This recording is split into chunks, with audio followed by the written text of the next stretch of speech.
are back. We are back. We are back. Yesterday's price is not today's price. Welcome to one of the hottest podcasts in the world. Saucy Discourse is season 5, episode 4. Is it episode 4? Yeah. 4. Oh, Bad oh, Blood Edition. I'm your boy Jeff. and I'm your boy Marcus. What's going on? What's up, Brose? How you doing, buddy? I'm alright, man. Trying to take things day by day. Things ain't easy. It gets more difficult as the day passes, but I'm alive and well. How are you, my brother? How are you, man? You always know me. I'm blessed and highly favored. Number one, I'm feeling pretty good. We got the basketball season coming up. Football has been very interesting. Mm, WWE has been on a roll for the past mm. year. Things are getting very interesting, if you will. We're gonna get into that on this very show. But before we do, love to our sponsors, Click A Vodka. Shout out to them. Got a little bit of my company, take a little ship of that Click A, if you will. Absolutely.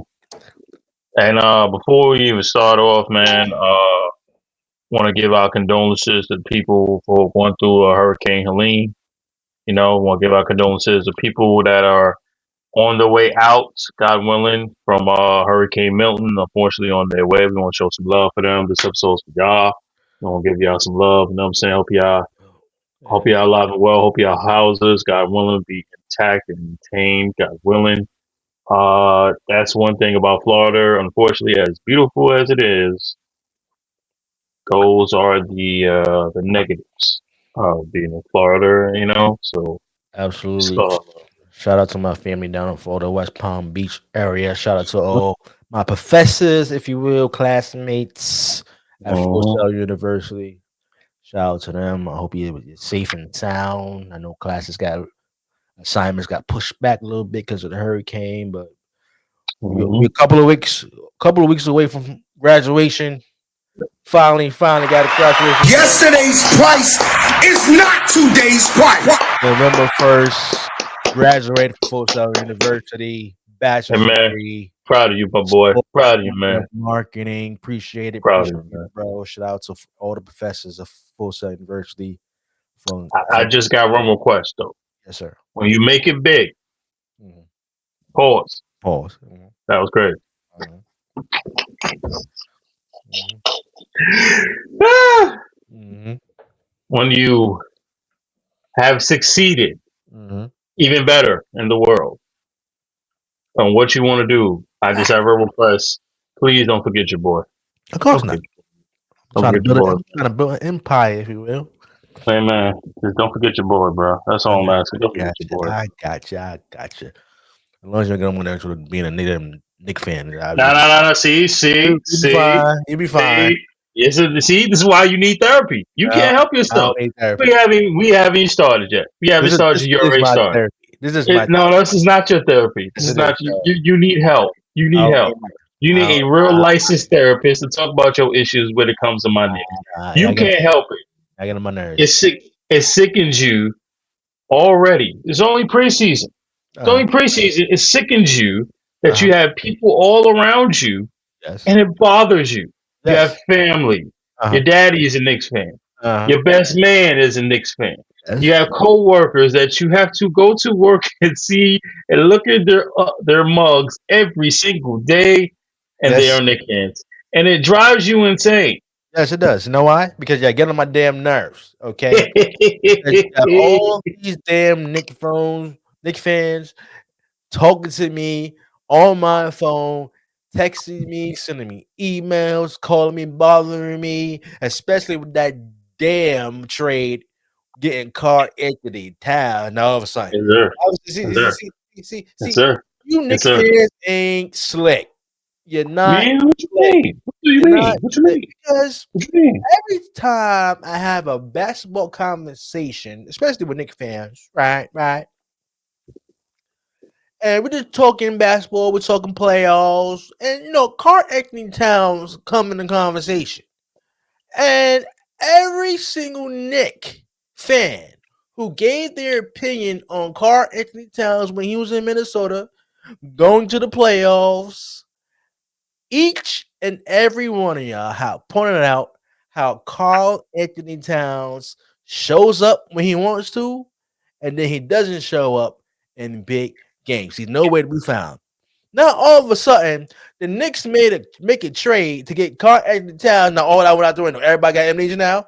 Everybody got amnesia now. What makes you think Karl Anthony Towns? And I want you to answer this. Is you the president of the damn Knicks club? Okay, Mr. Wilson. Okay, what makes you think Karl Anthony Towns is not going to do the same thing he did in Minnesota? Now, I don't want to hear nothing about, well, it's a new year, it's a new day, it's a new team, it's a new uniform. I don't want to hear that. I want you to break it down to me basketball wise. Break it down to me like long division math. Break it down to me like a word problem. Okay? How do you think Karl Anthony Towns is going to play with your New Jersey Knicks? First of all, be respectful of New York Knicks because we here. That's number one. That's Number why I two, said I'm very glad you asked that question since you want to dive in because you can't seem to help yourself. These why I tell you, you need therapy. No, no, no, no, no, no, no, no. Mm-hmm. It's okay. It's okay. It's okay. All right. So to answer your question, the difference between playing in Minnesota with the supposedly defensive 4-time defensive player of the year and Rudy Gobert and playing with Anthony Edwards. I know no shade, no disrespect at all. Mm-hmm. The difference will be what we call Anthony Towns. It's the fact that he may not have to do the same thing that he was in Minnesota when he got drafted. He Mm-hmm. actually has help this time. He's got all second team NBA and my guy Jalen Brunson. Big Mm-hmm. as they say, big body Brunson, as Kendrick Perkins like to say. Nobody Pause. cares. That sounds crazy. Nobody That cares. sounds crazy. Get a Perkins I trade. watch him out. He's I traded. watch him out. Yeah, I'm He's traded.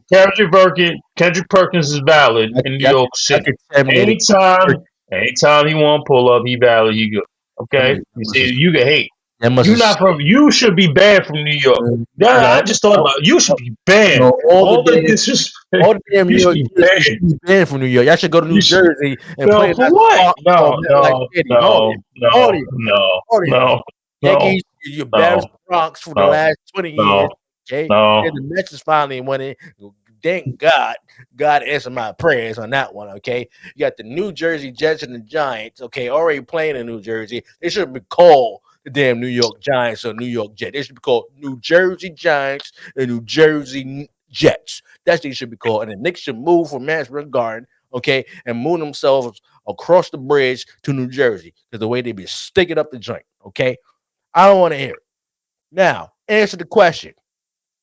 If, I was answering the question, but you so rudely oh, want sorry. to interrupt me. You ain't let me finish. Is he You going to ain't show let me up? finish. Is he You going to can't help show up? yourself. But you get, yeah, of course he's going to. Yeah, absolutely. He's going to show up. He's going to show up.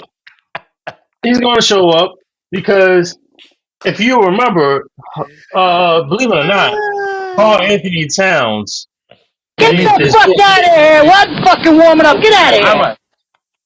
his nickname is called the Big Bodega. That's his new nickname now, the Big Uh, Bodega. That sounds crazy because it is crazy. I don't like the nickname. I don't like the nickname. The Big Bodega. No, that's crazy. who gave him that name? Nick fans? That would be Josh Hart gave him that nickname. I don't like it. I don't like it. I don't like Big it. old guy I against don't you. like it. He need to give he need a better nickname. Nonetheless, Big Boat Day. Oh, he has help. He has shooters around him. He has scores. hmm.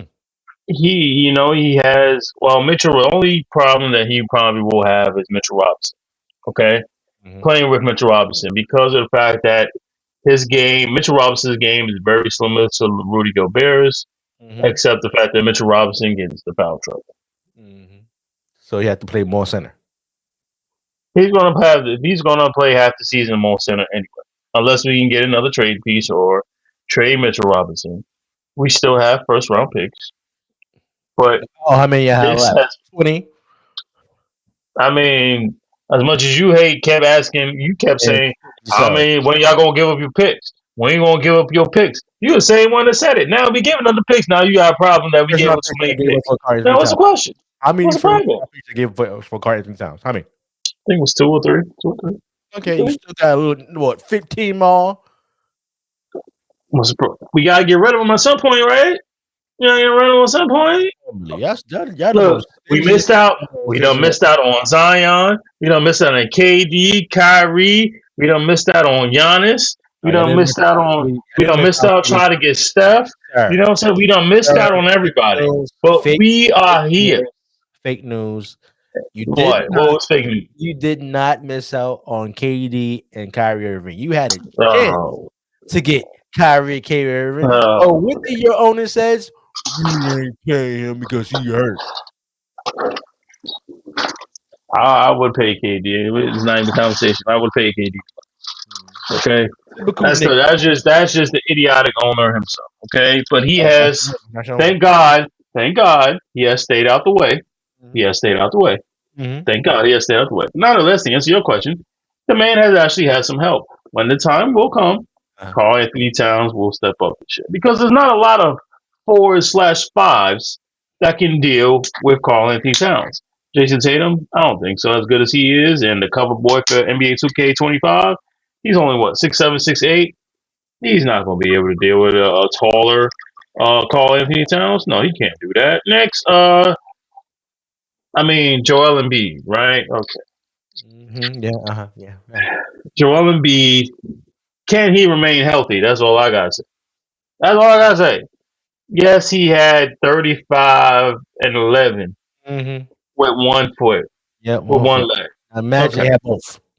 Okay, and I know the history of the people don't talk about the history of the beef between Carl Anthony Towns and Joel Embiid. It's real. They've actually had a fight on the court, if memory serves me correct. Mhm. So it's real.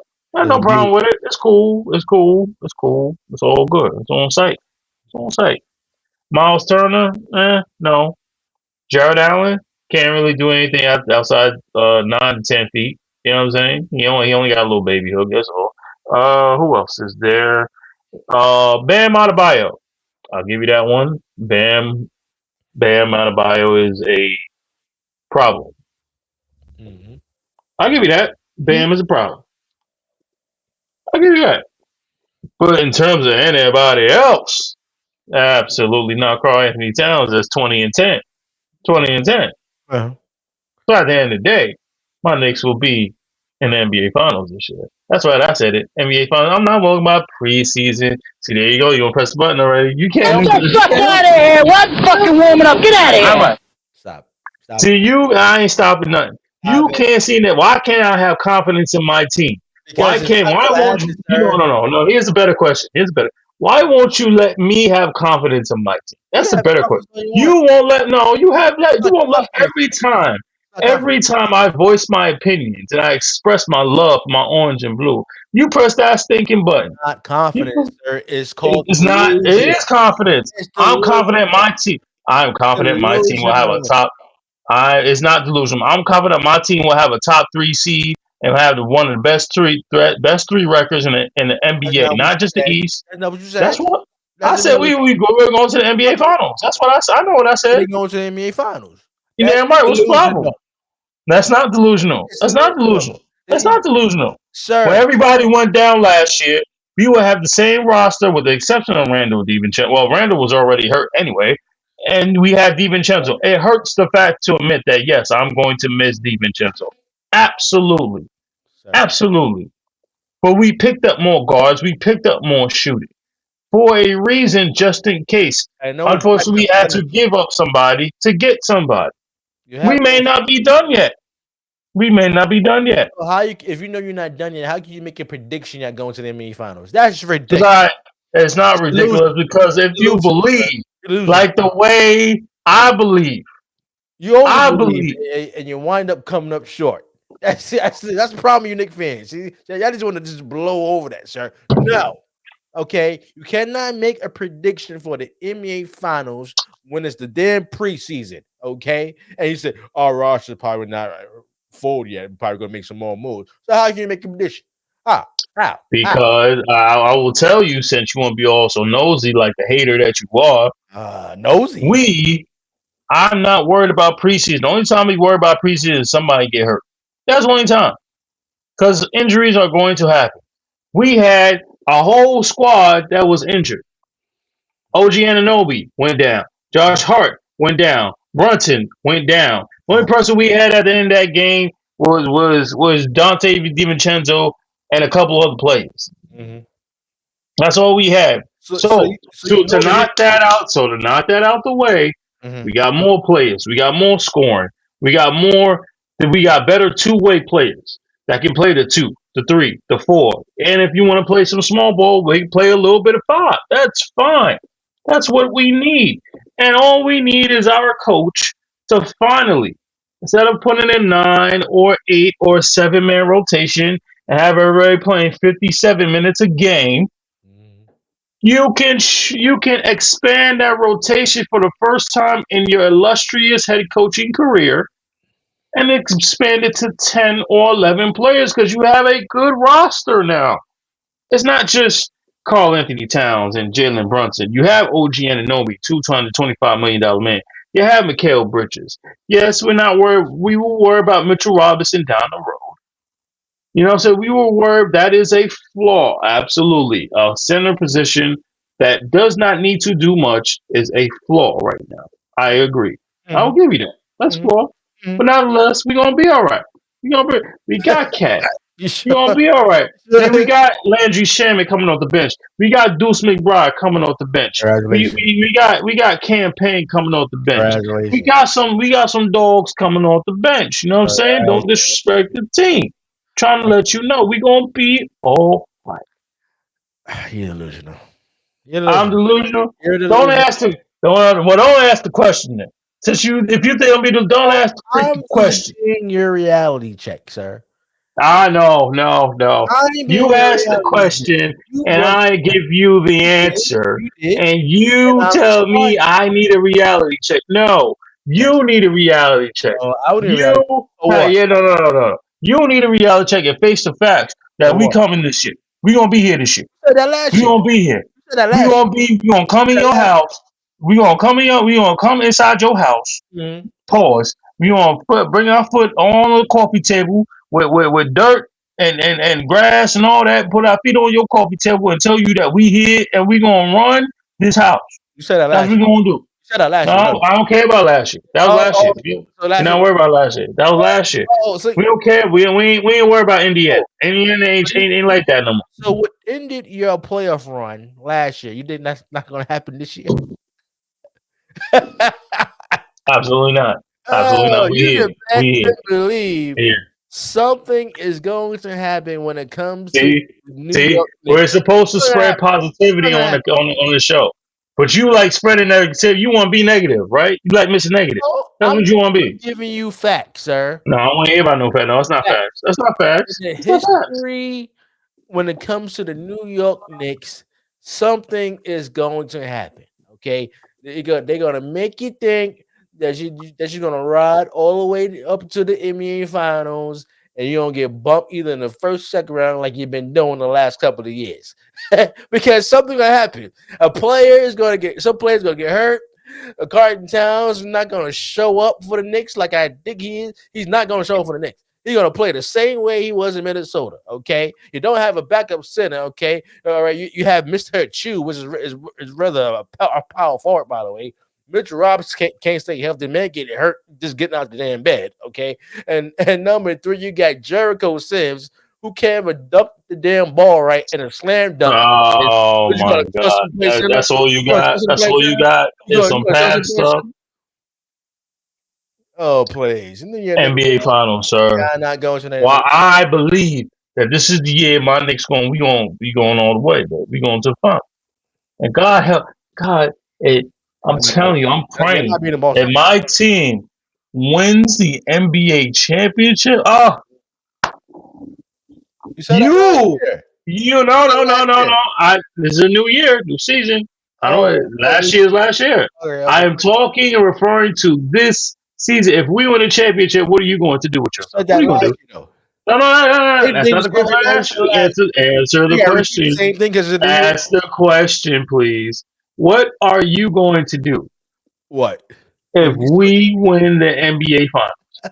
if the New York Knicks win the NBA Finals, okay, I am calling City Hall myself, okay, So now, so now, so and now, so declare so martial now it's law. investigation. So Get now I no, got you. no, no, no. I'm You not go over saying that. martial law. I'm That's what you not saying. say. No, I'm not You saying that. call that you? Are you gonna call FBI too? You gonna call ICE? Not for You an investigation. you I'm going to City calling Hall? City Hall to call the mayor, whoever was the mayor at that time. We all know Adams is going to be in office because he's been indicted. We all know that. Okay, if the New York Knicks make it all the way to June to the NBA Finals and they win the finals, I'm calling City Hall myself and speak to the mayor or the governor Wow! to declare Wow! martial law Wow! because you're Wow! damn delusional Knick fans already. Just because you get a playoff win, you got to block traffic on 34th Street. Imagine y'all win a damn championship. They would have to shut Damn right. down the But damn you gonna shut down? You're damn right. You're gonna shut down the city. damn crazy You're delusional not going. I'm fans telling you right now. are going to Yep. act ignorant. That's what y'all We're going going to be in to act tears. We're going to shove it in your faces. People like you, haters. Your dad, pops is going to knock on your door Oh, you know, and talk trash. Yes, I he open is. the door. I'm gonna lock the door. Lock the door. I'm lock the door. You can't block pops from the house. I You can can't do what I block want. pops. I No, do you what I want. can't. You can't It's my block pop. home. It's It's your my home. pops. That's pop. So now you gonna say now you act like you don't know your own daddy. So you No, gonna act like you no, don't know no. pops. And that's I what have you gonna do. That's headphones what you on, gonna all do. that, watching YouTube or something like that. I ain't answering no doors. No You're the doors. worst, man. Close all You're the my worst. windows. You All will not be able. You will have to move. You will have to move that. because you I'll be will see you and get up in the morning. You have to deal with your dad first. Then you have to get on the train. The train would be so crowded. It'd be so much orange and blue. People in tears and smile. There would be so many happy people in New York City. but Do you not understand how many happy people there'll be in New York City? The Knicks when the Knicks win the championship. sir, You but won't it's be able. not. You'll have to pack your bags and move. You have to Yeah, pack your bags and move. that's a good hypothetical. But at the It's end of not. the day, I know you. You listen. can't take it. You have to take a vacation. You have to take a I would vacation. have to get away. I would have to go to Jersey, Atlantic City or something, and stay the weekend. But here's the reality check. It ain't gonna happen. See, you can talk about, oh, we go to NBA Finals and we gotta win it. What happened if you do win it? Oh my God, I can't wait to actually show it and actually rub it in your face and stuff like that. It's not going to happen. The New York Knicks season, I predict, is going to happen like any other season when it comes to the New York Knicks. You're going to get bumped either in the first round, the second round. Why? Because something's going to happen. And at the end of the day, I'm going to look you dead in your face, okay? Whether it's on FaceTime, whether it's on a damn show, I'm going to look you dead in your face and say, I told you so. And you're going to see all of the frustration, the disappointment, the frustration all over your face. Why? Because that's what I'm used to. Seeing Knicks fans in a depressed position. And that makes you see the problem is that makes you happy. That makes you happy. Be help. Be help. Anyway, let's recap week 5, if you will, of the NFL. Let's start with a Thursday night game. We had the Atlanta Falcons, my hometown, maybe Atlanta City, if you will, against the Tampa Bay Buccaneers. The game went into overtime. Overtime. Atlanta, baby, was on fire, baby. Mhm. 36-30. Falcons win in overtime. Mr. Wilson, what was your take on this game, Sat? First of all, shout out. Great question. Shout out to both teams. This was this was a prequel to the insanity that was Week 5 in the NFL. This was a damn good start. Baker showed out. I will give credit to Baker. Baker has been balling this year. He's not an MVP candidate yet, He's balling. But he's been no. He's been balling. Um, Captain Kirk, pretty good, brother. He's looking pretty good, brother. Captain Kirk, big boy from Outcast. You gotta get him a grill now, man. Got him a grill. Back to back wins, bro. Back to back wins against division games. Those it's been pretty good, man. I like what I see from Atlanta. I told you from the beginning. I told you from the beginning. Atlanta Falcons are the team to watch out for the NFC. I said that. Am I correct by that? You Am did I say that. correct? You did say that. I did say that. Absolutely. Now I just need two things from Atlanta. They need to get their running game in check because you can't have one game with Bijan Robinson getting like 7, 8 touches, and then you have Tyler Algier as your RB2 getting like 30 touches, and then the next week Bijan Robinson has 25 touches and Algier has like 5 touches. Y'all gotta figure it out, man. 15-15. You shake it up. Okay. Shout out to Darnell Mooney. Been balling all year, bro. Darnell Mooney has been balling all freaking year. I don't know why. If you ain't grabbed this dude in fantasy, please do. He's worth because Kirk Cousins seems to be his target more than Kyle Pitts seems to be. And Kyle Pitts is a taller, more physical player, but nonetheless. But great game by both teams. I am a little disappointed at Todd Bowles' defense because Todd Bowles' staple is his defense. And giving up 36 points, they don't kind of look good right now. But this was a flat out shootout and this wasn't even the best game of the weekend. This was, like I said, a prequel to what we saw from the upcoming games. Mm-hmm. But nonetheless, this is a great game. I put it on you. Go ahead, brother. Well, I didn't see it obviously live because I ain't paying for Amazon Prime. Yeah, we know. But That's your new model right there. I did tune in to the NFL Network and catch the rerun like I always do. If the games are not local and the New York team ain't playing on Prime, a hell of a game. I just think that the Atlanta Hawks left too much time on the clock. Who?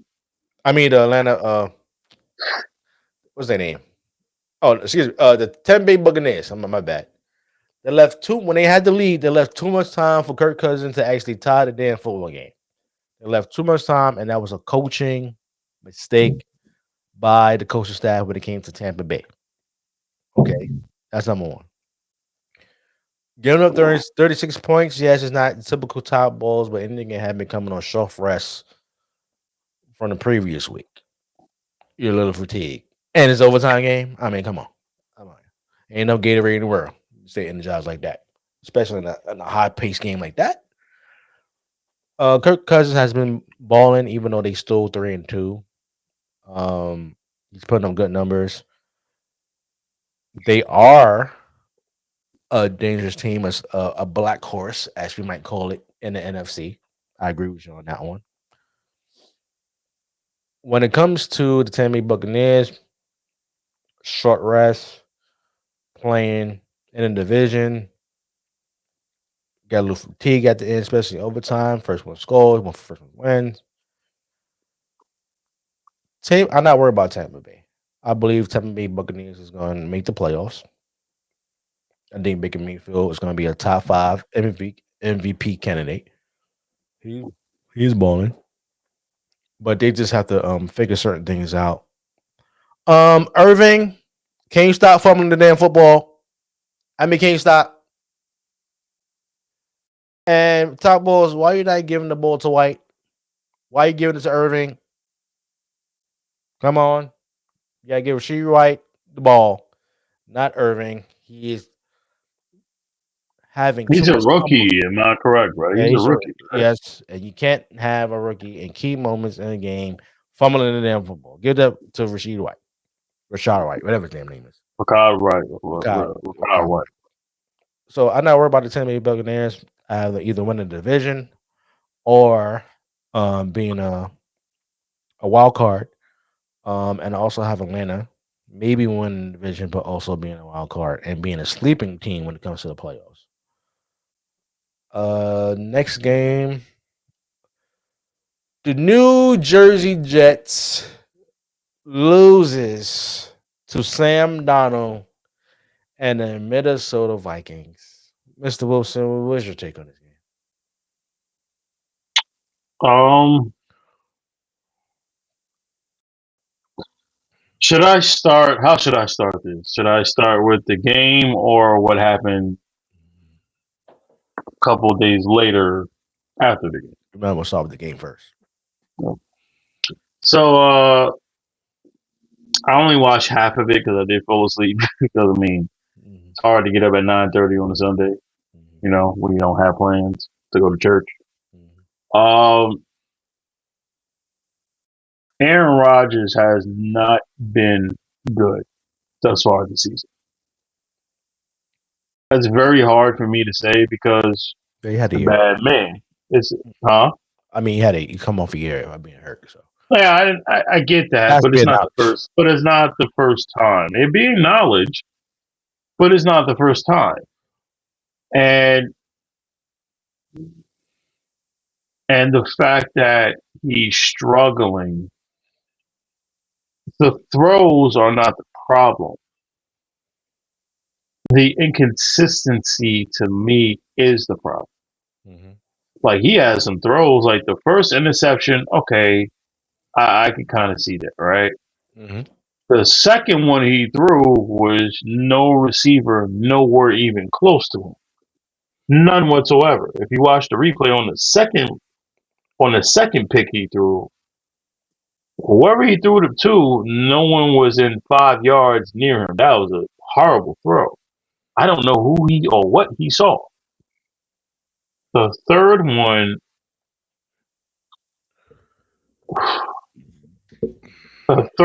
that Stephon Gilmore threw it was interesting because it was supposed to be a back shoulder fade, especially with a guy like Mike Williams who has a 6'5" height and like a 6'9", 6'10" wingspan. But it's Stephon Gilmore, or like first team pro, all pro defensive player. Um, Aaron Rodgers threw the ball before Mike Williams even had a chance to turn around and see it. There was part of me that when I look at the replay, Jeff, thought it was a pass interference. But as I thought about it, I said, no, that's just Stephon Gilmore watching the ball and the play as it went down. Aaron Rodgers had no issue throwing the ball to a receiver that wasn't paying attention to the ball as the route was being ran. You know what I'm saying? If you watch that replay on the third pick again with Stephon Gilmore, Gilmore knew the play, knew what was going to be thrown, and Mike Williams was turning his head. The only time he turned his head was until after Stephon Gilmore caught the interception. So it was mostly a base of miscommunication. So my issue isn't all just on Aaron Rodgers. My issue is on the play calling. Why aren't you running the ball with Brees Hall? Why aren't you using this kid, Braylon Allen? You bragged about the kid so much and you used him against a couple of games ago, but then he's yet to see the field. You keep using this Allen Lazard and Mike Williams, who still hasn't fully recovered from a torn meniscus and a torn ACL. Garrett Wilson, we good. No, nothing to say here. 12 for what? 102 or 12 for $120. We good on Garrett Wilson. We ain't got nothing to talk about. My issue is what you're not running the ball. You can't expect Aaron Rodgers to throw the ball 45, 50 times and expect to win a football game, especially at the age he's at. I understand he's a bad man, but the fact that the Jets have only 93 points by week 5 as a team, and they had 93 points with Zach Wilson last year. Yeah, that's a problem. I don't blame that on the head coach. I blame that on the offensive coordinator. Now, to part two of what I'm going to say. Obviously, we heard out of the blue that Robert Saleh was going to get fired. What did I tell you 2 weeks ago on this very same show? 2 weeks ago, what did I say?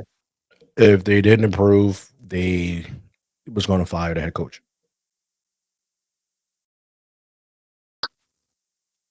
I mean, you spoke it you into made the right existence. predictions, but you never made the right prediction comes to your Knicks. So you see what I'm talking about? You can't help yourself. You can't help yourself. You cannot help yourself. You got a problem. You need therapy. You need therapy. You need help. You need help. Hey, don't stop the cap. You need help, bro. You can't help yourself. We talking football with you on jump, right? It's best. I'm just saying. You need help. You need help. Nonetheless, you need help. I was making a You point. need help.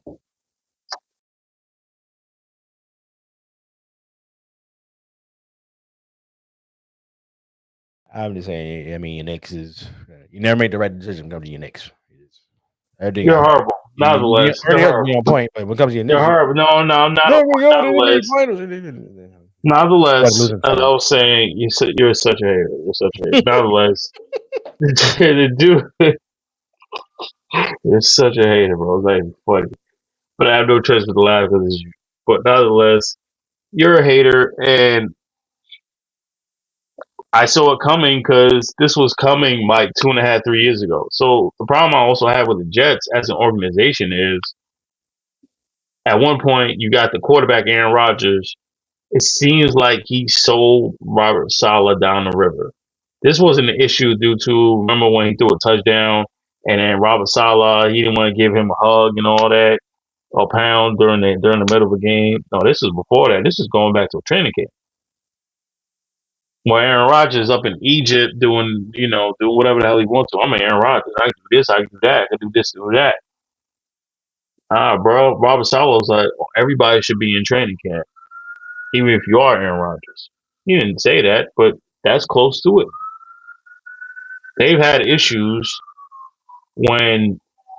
So the plan was for Robert Saleh to fire that day, yesterday, to fire the offensive coordinator Nathan Hackett. Everybody and their mama knows Nathan Hackett is trash. He's trash. You saw what happened when he became the Denver head coach before Sean Payton. He got fired after a year, and then comes to the Jets only because of Aaron Rodgers. The second problem the Jets have: why the hell you keep hiring defensive coordinators as head coaches? We're not going to talk about that. The last 3 head coaches that the Jets have hired: Adam Gase, Todd Bowles, Robert Saleh, all defensive coordinators. When are you going to hire an offensive coordinator or a legitimate head coach to be your head coach that can improve your offense? Yes, your defense is struggling. It is, because you have to figure out something with Hassan Reddick quickly. Because the more players that you lose, or the more they struggle, the more Hassan Reddick looks better and better. The man is sitting; he has to be proving the point. He's sitting down, just losing $1 million, $2 million check every damn week. You got to be proving the point by this, because you're like, yo, y'all need me, but y'all not trying to pay me. I'm still one of the best overall NFL players, defensive players in the league, but y'all not trying to put me on the field by paying me. This is the reason why y'all gonna suffer until y'all see my point. They just know that, but they don't want to pay him. You have to do something. And then what did he do? Hire another defensive coordinator to replace Robert Saleh as the next head coach. I don't know what the Jets look for from here, but on the Vikings side, Sam Darnold did not have a great game, but he didn't need to be, because his defense, Brian Flores should be Ryan Flores, defensive coordinator, might be another candidate for a second head coaching job, regardless of all the allegations he had in mind. Because he's that damn good of a head coach. He got a game plan, and it's working. It's working. Shout out to the Vikings. Justin Jefferson didn't have to do much. The offensive line does his thing, but they're great. They're good right now. They're the best team in the NFL, and we're going to move on from it. Go ahead. I'm gonna say whatever it is Hackett. Hackett is the problem. It Hackett was is a problem. going back to the game, like you actually mentioned why they wasn't running the damn football. And notice the previous week before that, when they actually won a game, they was actually dominating what they was doing, running the damn football. Now the next week you don't do that. Daniel Hackett is the problem. It wasn't Mr. What's his name? Salai, Micah Salai, So, Micah Roberts Roberts, Salah. I Robert. promise you, next episode I'm wearing name tags because you can't Oh, get name whatever. tags for Well, whatever. You know what I mean. Robert Sullick. Okay, he was just the scapegoat. That's all it was because nothing. you really want to fire Daniel Hackett, but that's your quarterback's boy. That's his homeboy. So you want to fire him. Okay. There is no reason with this Jet roster that you should be 2-3 with Aaron Rodgers. The same position you was last year with Zach Wilson. Daniel Hackett is the problem. And then until you make a change, I don't give a damn about who's the head coach. I don't care if it's an offense coordinator or a defensive player. At the end of the day, who's calling the damn plays on offense? Daniel Hackett. That's all that matters. Okay. You can bring up past defensive coaches the Jets has had. Listen, there has been many and plenty of defensive minded coaches who were head coaches, like Bill Belichick, but he had to go, but that's another story. Okay, but there's other coaches in hand that actually prosper of being a head coach. So that ain't the issue. It's Daniel Hackett. He's the problem. And watch your mouth when I say the GOAT. Okay, right, watch your mouth. Okay, Daniel Hackett is the problem. We'll go. And excuse me, We'll go. What are we talking about? Tom freaking Brady, TB12, that's the GOAT. Bill Belichick, the greatest head coach of all time. Why? Lawrence Taylor, who's the greatest defensive player of all time. Well, let me say defensive linebacker of all time. Okay. I would say Deion Sanders is the greatest of all time. Okay. Okay. So at the end of the day, Daniel Hackett is skating on thin ice. Skating on thin ice. You know why he's skating on thin ice? Because you already got rid of Mr. Robert Saleh. Okay. Now all the eyes is on you, sir. So what happened? Salah. Salah. Robert Salah. Salah. Robert Thank Salah. you. Okay. Like Yeah. salami. Uh Salah. Assalamu alaikum. Okay. So Robert Salah. Okay, he's gone. He's out the picture. Okay, you replace him with another defensive minded coach. No problem. Okay, but all the eyes is on Daniel Hackett. You have to approve this offense. If you don't, if the Jets don't make the playoffs this season, Daniel Hackett got to go. He got to go. Who else are you going to blame? You're going to blame the new interim head coach for the Jets? No. Daniel Hackett's the one calling the play. We all know he stinks. And the only success he had was with Aaron Rodgers years ago. Now, when it comes to the firing of Robert Salami, Salai,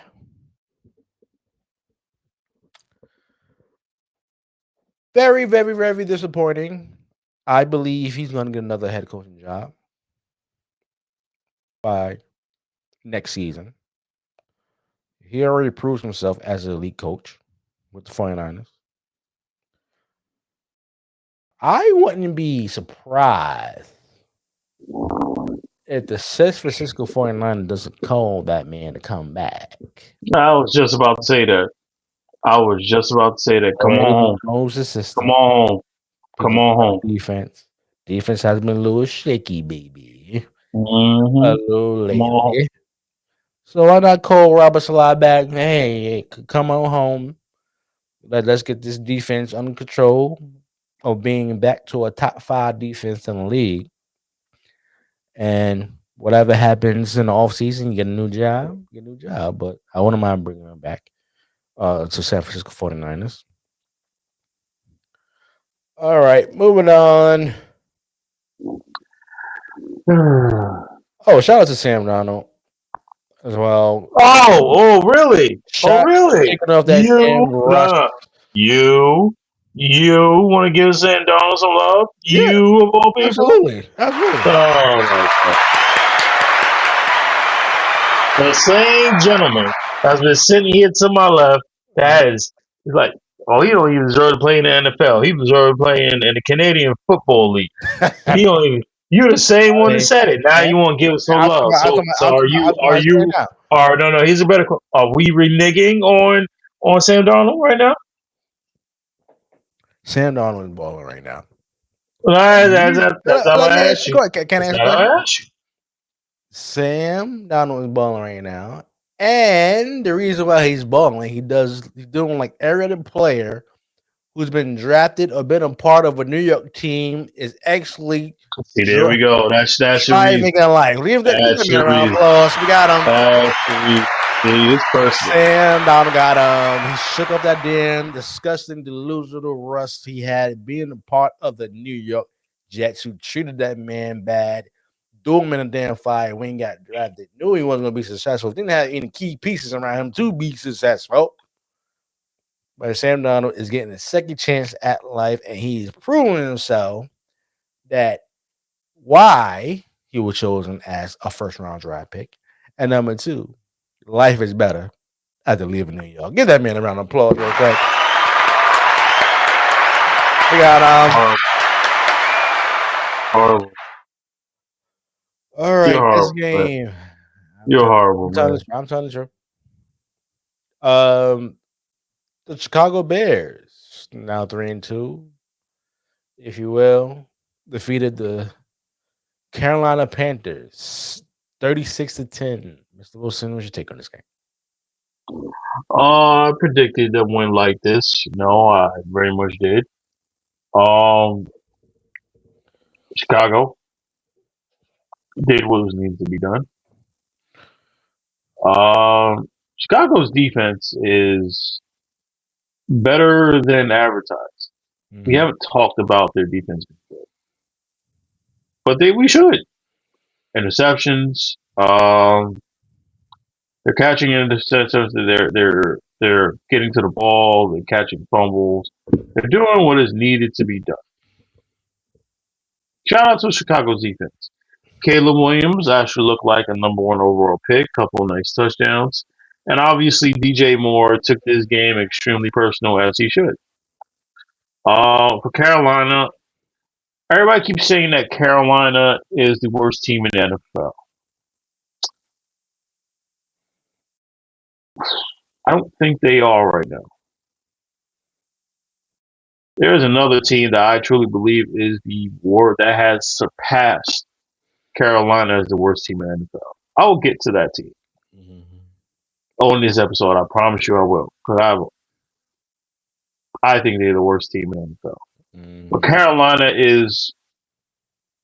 Carolina is a bad team, yes. But I don't think they're the worst team in the NFL. Uh, I don't understand why you put.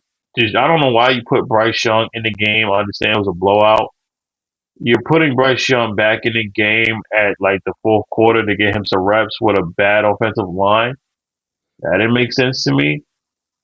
But I guess you want to get him some reps, okay. But if you had a subpar, decent line, you're already getting blown out. So I put him on with a defense or subpar defensive line, offensive line. All right, cool. But this is not even about the Panthers. Great win by the Bears. All of a sudden, the Bears are now 3-2. Um, I had this question to ask you, Jeff. So I've been talked to a good coworker of mine, Mm-hmm. and it seems like the records. Do records matter? Do records matter for the team that has, say, for instance, a team has a good record, Mm-hmm. but the team that they're playing, they have beaten, doesn't feel like a good win. So in my instance, you play to win the game.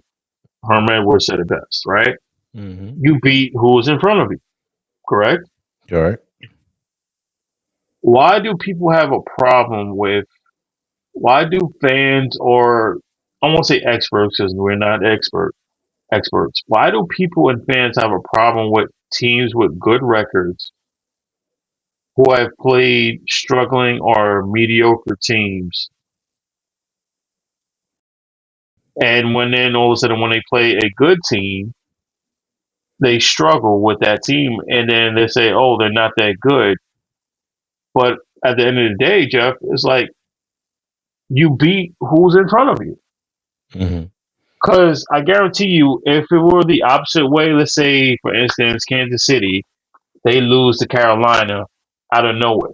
They can beat everybody else, but then they lose in one game to Carolina. Everybody's going to talk about how trash Kansas City is.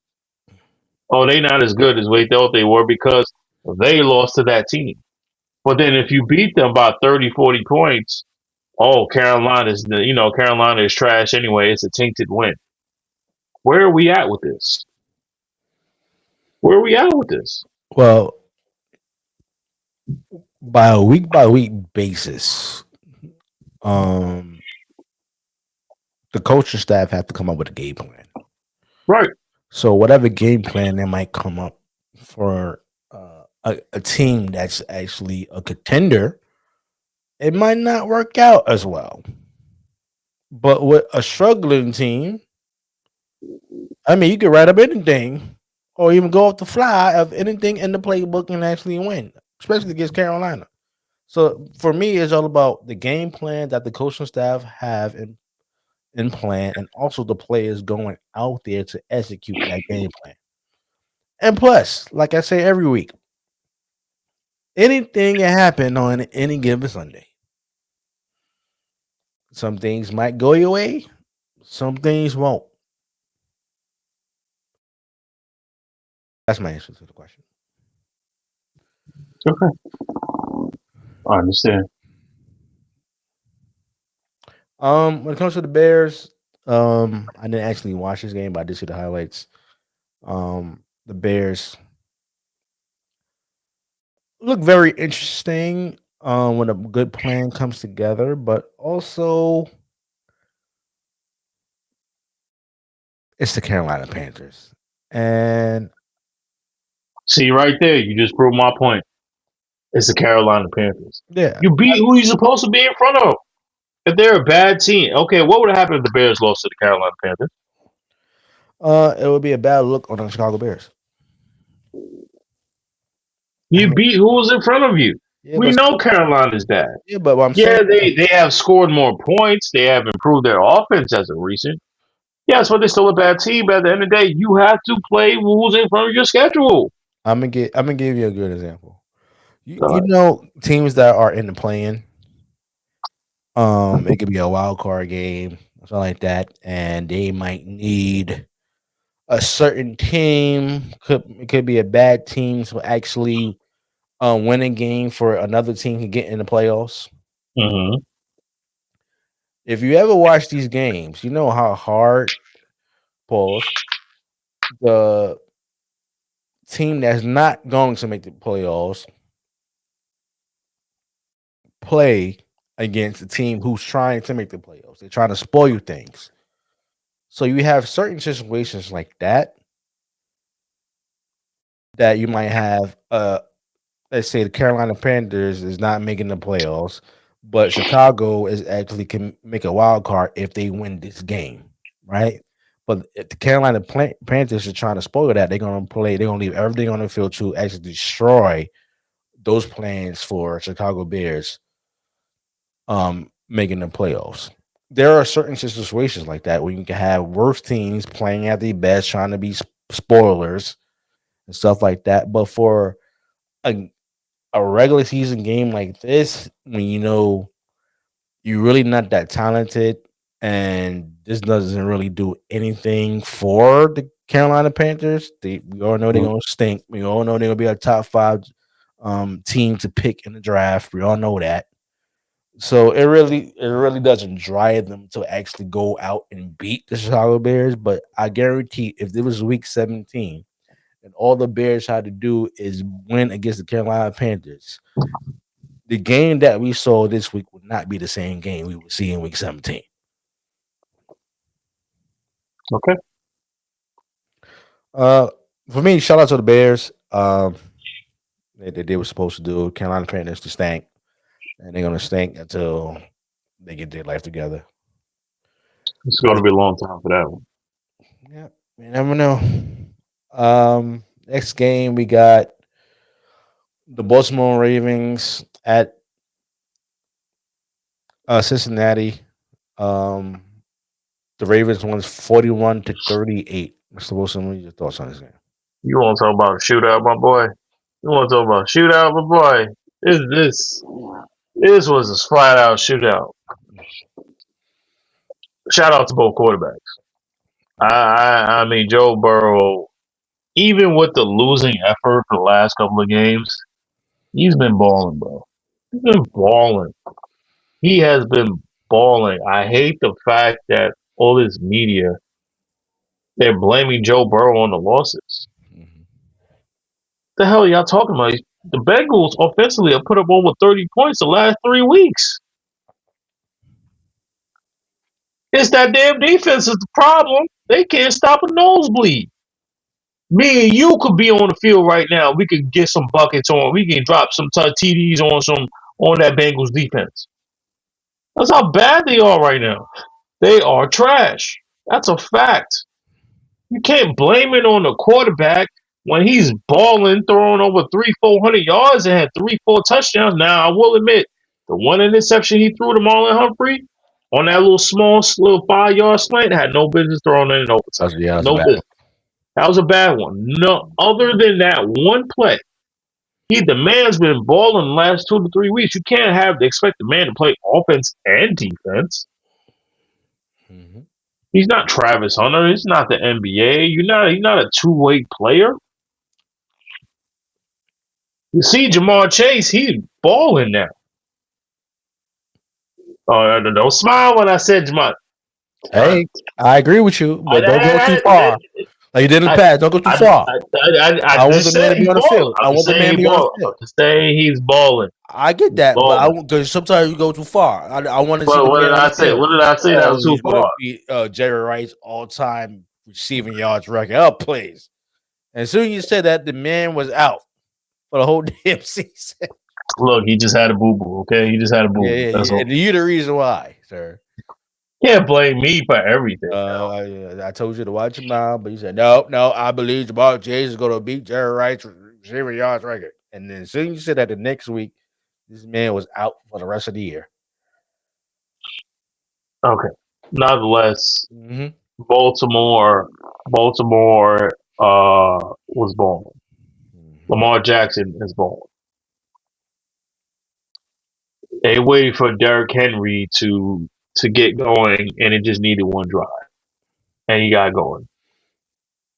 He got going. This was the evidence of a absolute shootout, which I was glad to watch. I feel bad for the Bengals because Joe Burrow is doing everything he can, and he's still being scrutinized for it. Mm-hmm. I hate stupid stuff like that. You can't get mad at the quarterback. I understand the quarterback is the most important position in NFL, but you cannot blame a quarterback that is doing everything that he can, but he's getting blamed for a trash ass defense. His defense, I'm sorry I had the cuts, but his defense is really bad. They're like top five in worst defenses in the league. They are really bad. And Joe Burrow cannot play both positions. They're trash. Shout out to the Ravens. They're getting another dub. They're proving why they might be the best team in the AFC. They've proven that might be the best team in the AFC. They're proving that they're probably the most complete team in the AFC. Time and time out again. I'm not going to go and say Lamar is an MVP candidate. MVP candidate again. I'll wait on that. But for right now, the team is very, very good. Um,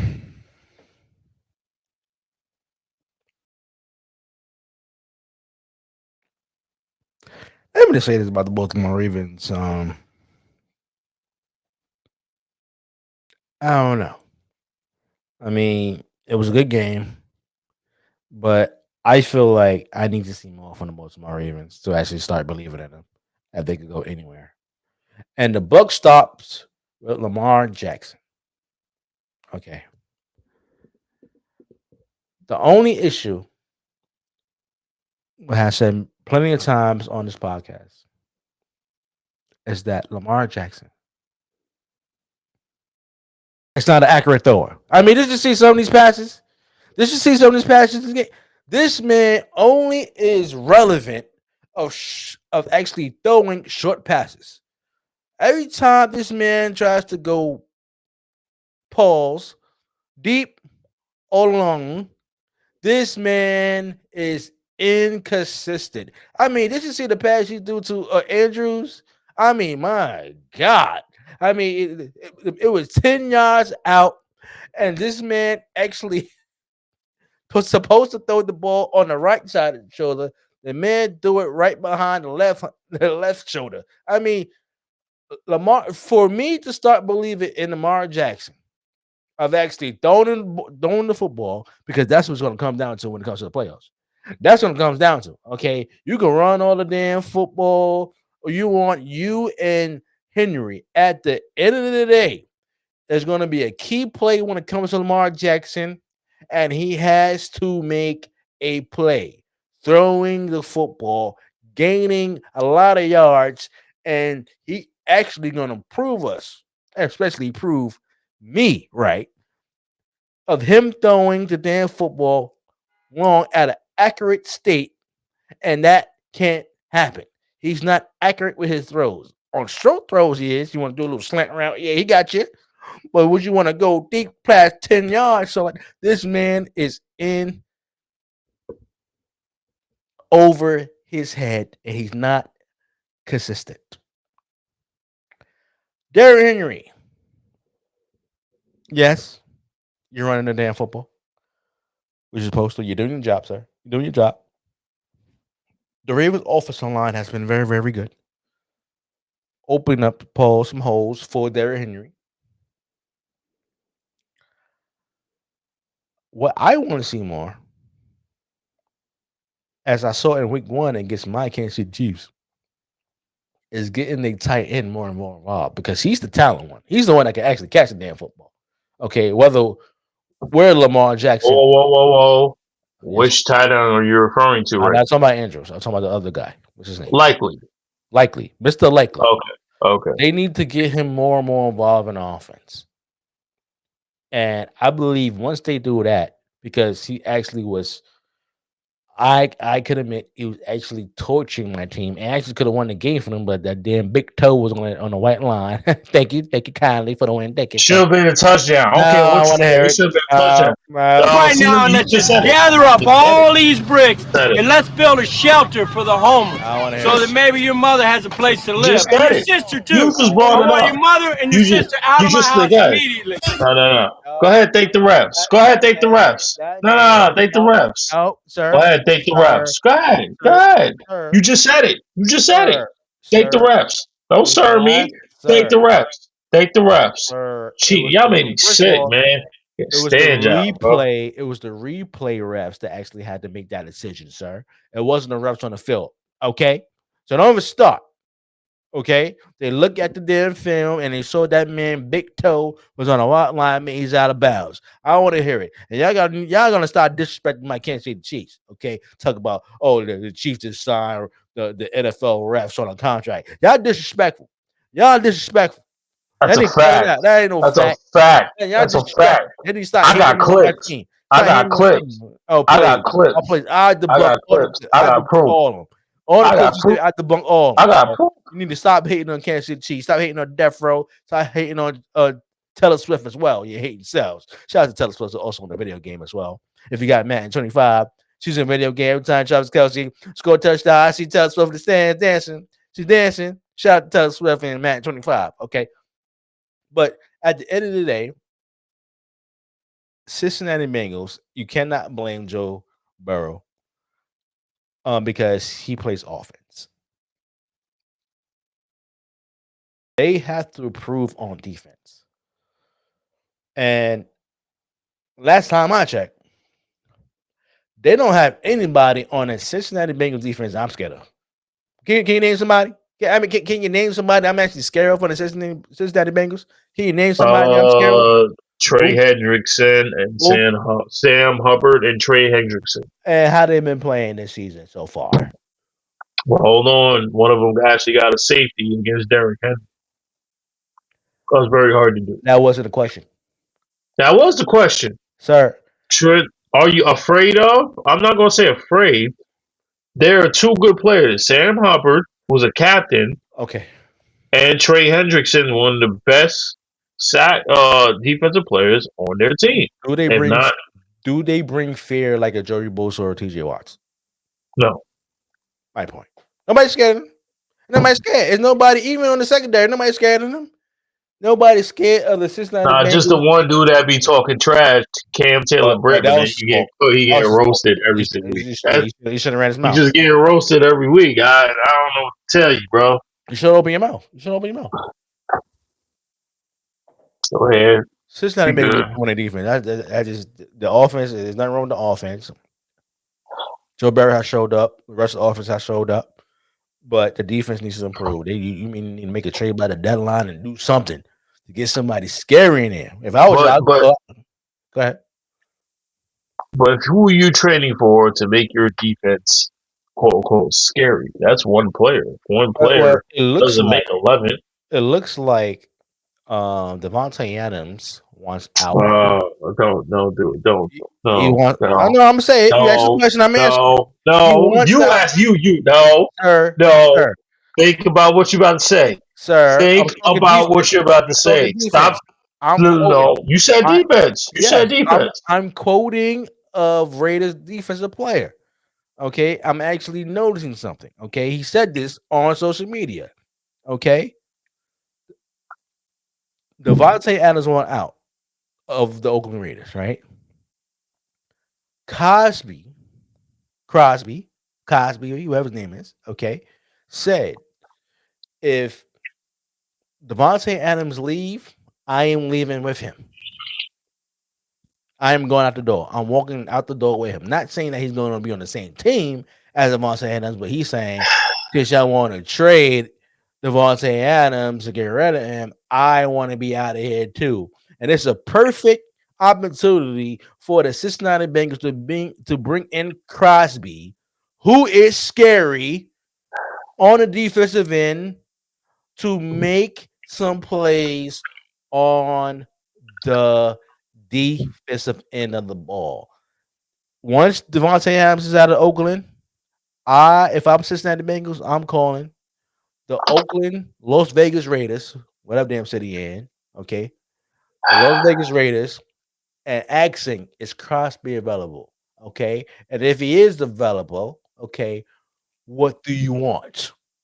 And I'm giving up some draft picks for Crosby, if you will, because that man is that's not the real question to ask. What do you mean that's not the real question to ask? I know you way too well. That's a cop out. That's a cop out. Deep down inside, you don't want Devontae Adams to get traded to Oakland. You want him to leave Oakland. You know good and hell well what team you want Devontae Adams. You can stop all the BS right now. You know good and hell I'm well not what saying Devontae team. Adams and No, Crosby. no, No, no, no, no, you want to quote me no. right? Quote me right. Answer the question. Yes. What team do you want Devontae Adams on? Oh, that's Death Row, baby. Of course. What team? And Max Crosby made that comment. What's the first thing that came into your mind? Oh, whatever Devontae Adams is out the door. Most likely, it has been talks that Kansas City Chiefs are in the play to get Devontae Adams, just like other teams are. But I'm talking about Max What are we Crosby. talking? I'm So talking about Max why Crosby. do you say these things when we know? Well, let me not say we. I know Mm-hmm. you're greedy. No, You're sir. That's not greedy. the point. If any star player is disgruntled, come on over. We're gonna take care of you. We're gonna take care of you. Oh, if Jalen Ramsey says, you know what, I'm not happy in Kansas City. Oh, we got you. Just come on over. Just Bro, come on over. I don't know about Jalen Ramsey, bro. If God help us, Justin Jefferson and Devontae Adams become free agents, what is your first reaction?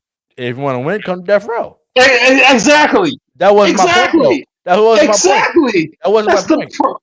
That's the problem No, with you. no, that wasn't my No, no, point. no, no. What? That's your point. I'm quoting Max Crosby saying, No, you're quoting you. "Oh, you can You're look this up, quoting you. sir. This is public record." Max Crosby was asked about Devontae Adams being in trade rumors. He said, "If Devontae Adams go, I'm leaving as well." So, That's would what you the want man Max said. Crosby to go to death row too? No, what he's saying is that, I'm asking you. I know sir, what you're saying. what I'm saying. I know what you're saying. What I'm saying. What you're saying is, if Devontae Adams gets traded, Max Crosby wants gone too. Basically, a complete and utter start over and complete and utter rebuild, Yes, and which looks like what the Raiders are going towards. Yes. right. So your question was, who will be a good player to pick, a good scary play for the Cincinnati Bengals to pick up? My answer was what? Who Max said it would be Crosby. Cincinnati? Sir. Follow the logic here, sir. I'm following your logic. Sir, I'm not saying your logic is sir. wrong, Your but question was, who would be the scariest player for the Cincinnati Bengals to pick up to improve on defense? I answer it with a quote from Max Crosby answering a question: if Devontae Adams is out, I want out as well. So this would be a good opportunity for the Cincinnati Bengals to actually get Max Crosby, who was a terror on defense, who actually can but improve on the he won't defense. be able That's to all I'm do saying. that. That's all I'm They saying. won't be able to do that because of the simple fact that if they can't even pay T. Higgins, who is well deserved in his check, Max Crosby is 3 times the player that T. Higgins is the offensive player. Forget T. Higgins. He's looking for a new They contract. gotta. Forget T. Higgins. He's looking for a new contract. You already got Max contract. You already got to pay his contract. You have to pay his contract. You have to pay T. Max Higgins Crosby is too looking because for a contract. he's going to be due for extension as soon as possible. Look at Hassan Reddick. Look at Sir, Hassan Reddick. That very same situation. sir. If the Cincinnati Bengals is looking for a scary player on defense, Max Crosby said he wants out once Devontae Adams is gone. If I'm the Cincinnati Bengals, I go get Max Crosby. Okay. Now you mentioned I have T. no Higgins. problem with it. T. Higgins is not under contract. He's looking for a new contract. He's Right? looking for a new contract. Max That's why I said Crosby's they haven't already paid had him. an extension already. They haven't paid him. I got you with Max Crosby. I already know Max Crosby has it. So all the Cincinnati Bengals have to do is pay Max Crosby. That's all you have to do. And then you have one of the top defensive ends in the league to make your defense better. That's all I'm saying. But I'm here to tell you that just because Max Crosby is doing his part does not mean the rest of the other 10 men on the roster or on that defense is going to do it. Oh, sorry. Let me This is why. eliminate Trey Hendrickson and Sam Hubbard. So that's the other 8 to 9 men on that field won't do their part. They struggle. It's a fact. Yes, you're correct. Max Crosby put fears in people. He's a he's a top 5 defensive player in the league right now. No ifs, ands, or buts about it, right?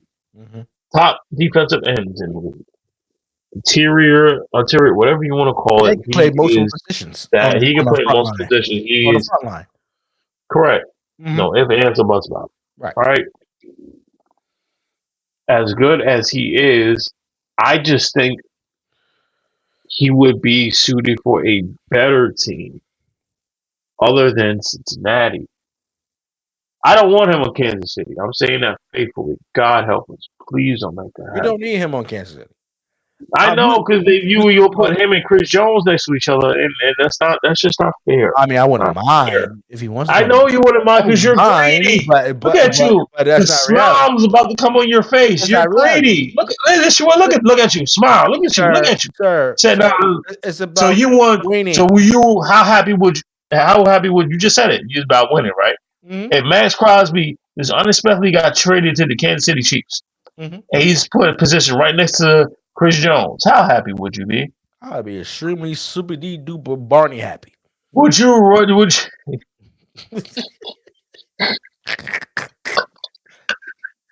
Super duper happy. Oh, you make me sick. Would you not rub it in my face, pause, every single time? Oh, yes, I will. I will see you all the damn memes and reels. See. Death Row. Because you're petty. You're petty. You're a petty Karen. That's what you are. You can't help yourself. You can't help yourself. Sir, it's all about the 600 Bengals. What you want to do? You want to prove your defense or you don't? If you do, go get Max Crosby because Devontae Adams is out of Las Vegas. I would rather them want to prove their back end instead of their front end, pause. I would rather them improve their corners and safeties rather So than who would you trade front. for? In the secondary. If the Dolphins keep sliding, I go for Jalen Ramsey. If the Jets keep going for where they're going, try to talk about Sauce Gardner. If the Patriots keep getting where they're going without improvement, I try to talk about Christian Gonzalez. Gonzalez probably a good pick. If another corner. How about Marshawn Lattimore? No scrub. Marshawn Lattimore's no scrub. How about talking to Carolina and trying to get J.C. Horn? That'll work. That works. That could work. That absolutely will work. Mm-hmm. He is no scrub. Mm-hmm.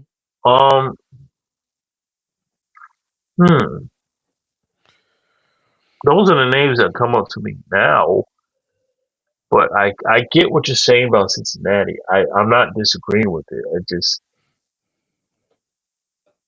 that game changer would be hard to please. I don't think Max Crosby will be the same guy or productive player when he gets to Cincinnati because he'd be one dude. He can do that part, but he can't. Hubbard, try to rush the passer, to try to back his way out, try to get an interception. Can't do both. He can't. I'm saying he can bring the pressure. He can bring the pressure, but after he brings the pressure, the other part is up to the other corners and safeties and linebackers to do their part. 9 times out of 10, they all can't do that. Well, bringing the pressure could actually stop the quarterback from throwing the football. That's what I'm saying. That's true. With Hubbard and Hickerson on the front line, and he can play most defensive ends. Please, I'll be calling the Raiders right now. But can we both agree this is probably the game of the week? The best game of the week. This was a wild game. I have another game that was just as good. Yeah. I had another game that was just as good, but I'll get to that too. I agree. Yeah, that's game of the week. Next game, the Houston Texans defeated the Buffalo Bills 23-20. What was your take on this game, Mr. Wilson? So I have to retract what I said a couple weeks ago. Oh, you're retracting now. There we go. Hold on. No. Hold on. We got No, it's not. It has nothing to do with Josh Allen. It has to do with the coach. Why in the hell are you running setting up Josh Allen for 3 passing plays. When he has not been 100%, I don't think it was ever clear for a concussion. So they never talked about that. The man hit his head on the pavement and had to go get tested, but they never said he was good to go. They said he was good. He just came back on the field. True that. That's number one. Number two, why in the hell are you running 3 pass plays under 50 seconds? All you really can do is just run the ball and go for overtime. That part didn't make no sense to me whatsoever. That stupid decision making as a head coach cost you the game.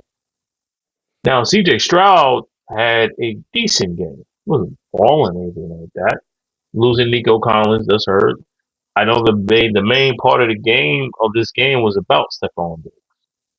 We don't care about who we smashed or that's not we don't that's not our job to do that. Don't care if you smash Cardi B. Congratulations. Okay, cool. Correct. We don't care for that. We care what you do on the field, dog. You were okay. You were okay. This was a good game, but Sean McDermott as a head coach, the stupid decision making by playing 3 passing downs when all you need to do is run the ball, at least run out the clock, so you at least have a better chance because you have horrible field position going into the overtime. Yet you didn't do it for some stupid reason. And Josh Allen, I don't care what anybody say, he wasn't 100%. He was not 100%.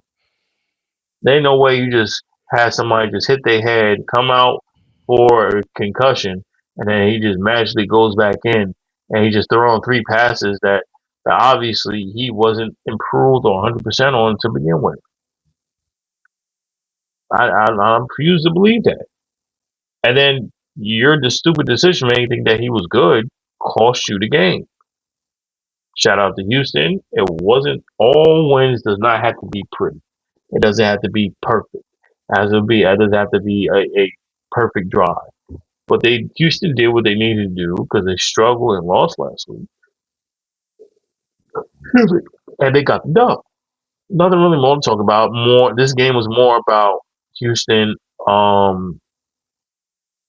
taking the bait, so to speak, from Buffalo's head coach Sean McDermott's stupid play calling and decision making. That's all it came down to. It was only a 3-point win. Go ahead, Jeff. I agree with you. I believe the Houston Texans should play a little more better. Collins did get hurt as well. We actually got to mention that one of their best wide receivers. Quick question Yeah. before you continue. Nico Collins a wide receiver 1 and Stephon Diggs is number 2? Or am I getting that same vibe myself? Because I think Collins is the 1, Stephon Diggs is number 2. Because I thought when the trade happened, Stephon Diggs was supposed to be a wide receiver 1. Collins was supposed to be number 2, and then you still got Tank Dell, and then you still got Dalton Schultz. But thus far, it feels like Nico Collins is without a shadow of a doubt a wide receiver 1. Well, if I was Texas, I would have it that way anyway. I would have Collins as number 1 and have Diggs as 2. Collins been there for years. You know the system. He's a much bigger threat. Why? Because this is his length, his height, and his speed. So he could actually more have like a Megatron type of action on the field. Actually, CJ Stroud throwing the football to him. When it comes to Diggs, they just got there. Diggs is learning the system very well, and if I was a Texans head coach, I would have it that way anyway. For the Texans, love the jerseys, by the way. Jerseys is fire. The color rush, yeah. Those are interesting colors because it's not really red. It's like a fuchsia pink type colors. Those are really cool. Yeah. When it comes to Stephon Diggs, he was averaging 7.7 yards per target. Also compared to Collins in that game until he got hurt.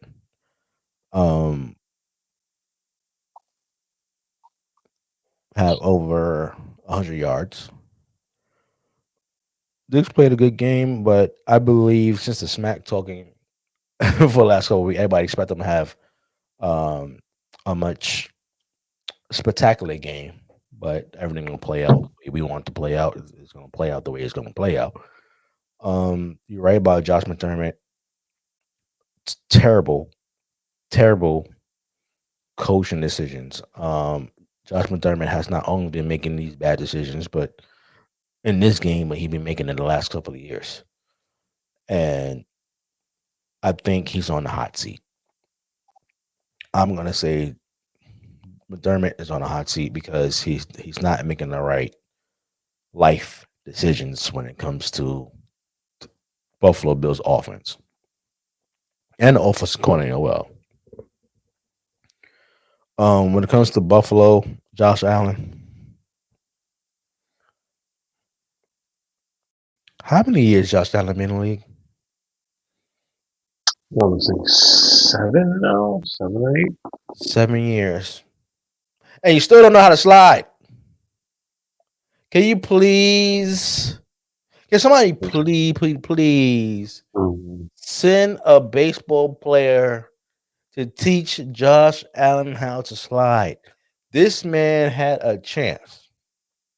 I think it was in the first half to get a first down.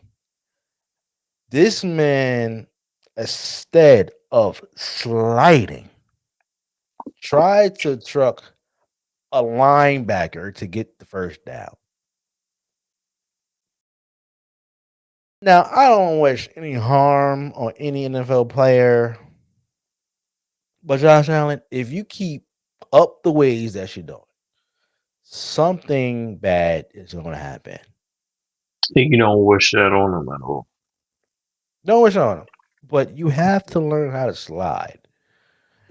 And now we've been saying this for how long now? For couple years. Years, yeah. It's 5 I don't years. care I don't care if he's 6'6", 230. I don't care. Me either. Because all it takes is your head snapping back, and we have a different conversation. Listen, if Big Ben can slide, he can slide. Right. And stop trying to be a superhero all the damn time. Thinking you're Superman, I can't. And then you're gonna meet the wrong player and he's gonna crack you. Okay. Mm-hmm. And if you do slide, do not slide with your legs leaning forward. Because I had seen a lot of mistakes, especially I think with Geno Smith. Scrambling, did the baseball slide, had a chance to get a first down. But if he would not did legs first and slide, he would have had a first down. If he would have just dove in head first and he would have got the first down. So it's very important for Josh Allen to learn how to slide. When it comes to the Buffalo Bills as a whole team, you're playing a contender who you might meet in the playoffs. Wide receivers, Coleman, stop dropping the damn football. I mean, how many drop passes you gonna have? And that goes to other wide receivers. How many drop passes you gonna have? Did you see how frustrated Josh Allen was in this game? So do you not gonna get Coleman and pass because he's a rookie, or you just don't care for it? What is his job? Catch the ball. So you don't care if he's a rookie. I don't care. Your job is catch the ball. You got drafted. Why? It's catch the ball. That's okay. That's cool. That's cool. I just want to add.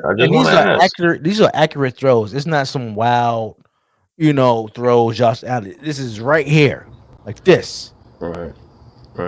And you're dropping passes. Right. That's all I'm saying. Like, you got to catch the ball. Josh Allen was very, very frustrated. I mean, we have to give credit to the Texas defense too. Mm-hmm. Texas defense, very well. They found a way. They're a good defense that should be talked about more. I think they're in the conversation. I think no. In terms of their defense, I think they're one piece away.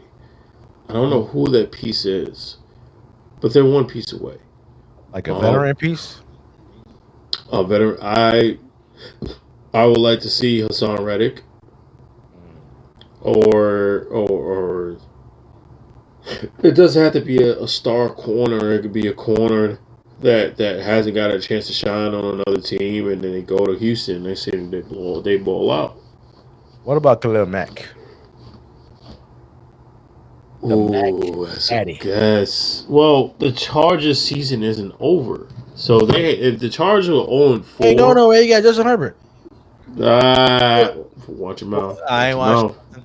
I ain't watched nothing. Watch your mouth. The man's on a bye. You can't. You gonna attack the man when he on his Excuse bye? me. I'm not talking Chill. about. I'm talking about what he has He's on a produced. bye. He has produced nothing. You have been bragging about this man since he was drafted. This man has been Oh, allergic stop it. to success Stop it. ever since he Stop showed up it. in LA. That's not You his know fault. it too. That's not You his know that fault. man had not That's showed not up. his fault. He's not showing That's up. not Oh, his it's not his fault. fault. He showed Oh, up. having He King showed Adam not up. your fault. He showed up. Oh, It's Acres and not his all that is fault. not your fault. Go play it. Go play It's it. not his fault. I don't want However, I don't want to hear. there I don't are want to hear. one. I want to see a veteran, one player away for that team. That's all I want to see. I agree with you. Okay.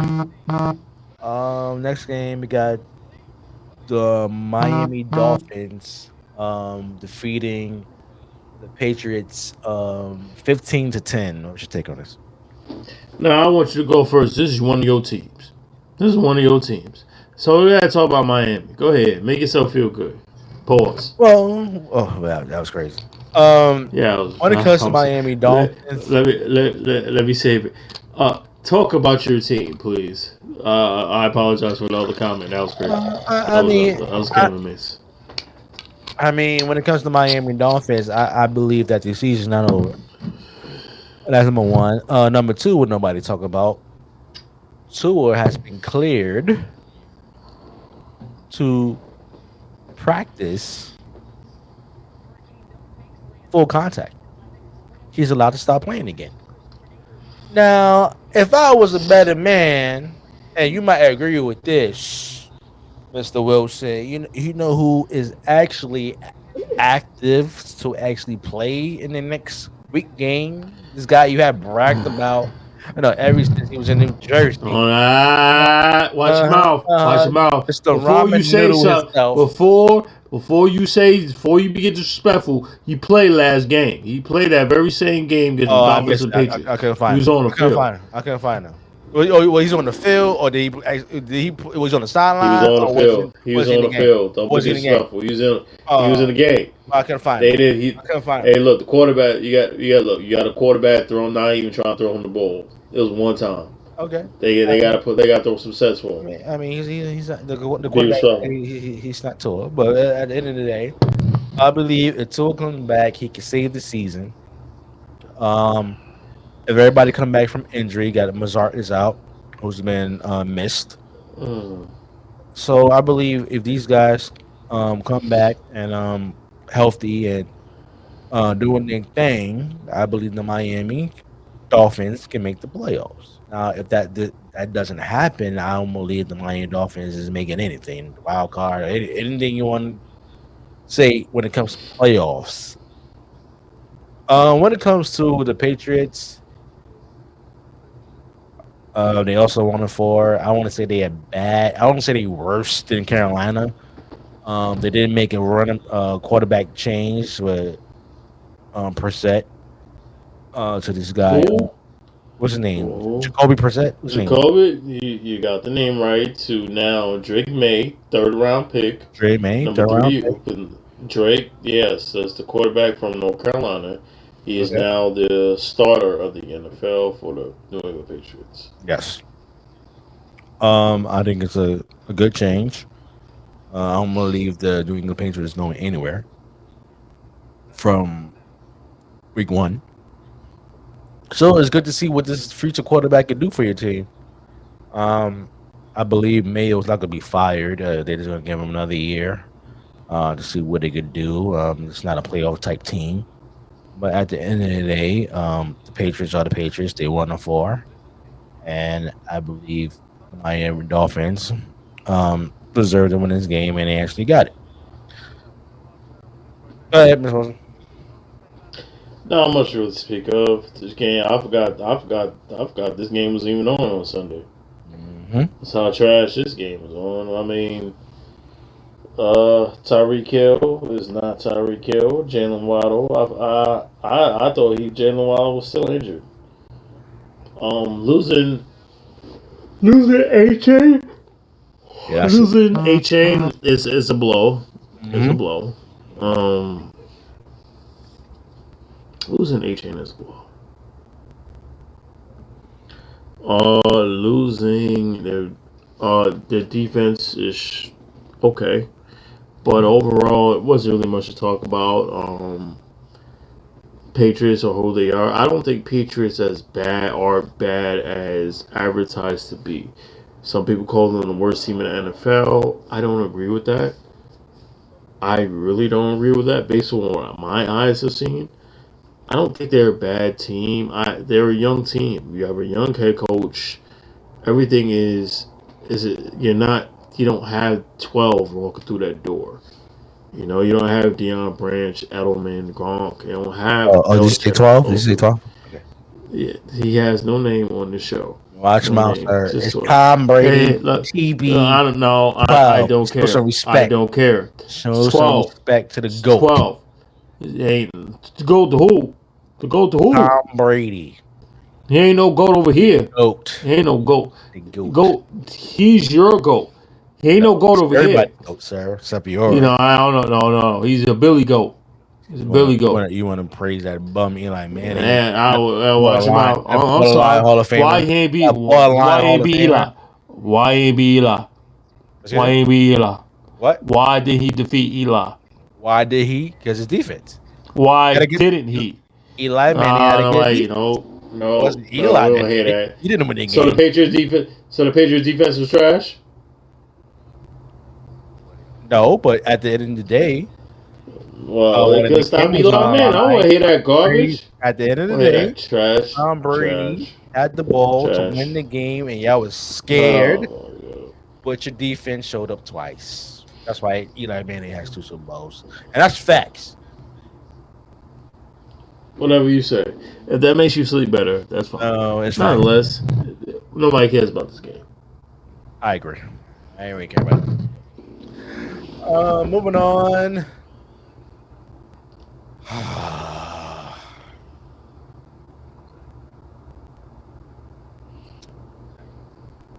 Fucking Washington Commanders. What'd you say now? I'm sorry, what'd you say now? Watch your language. The kids watch the show. Babies watch the show now. The Washington Commanders. Mm-hmm.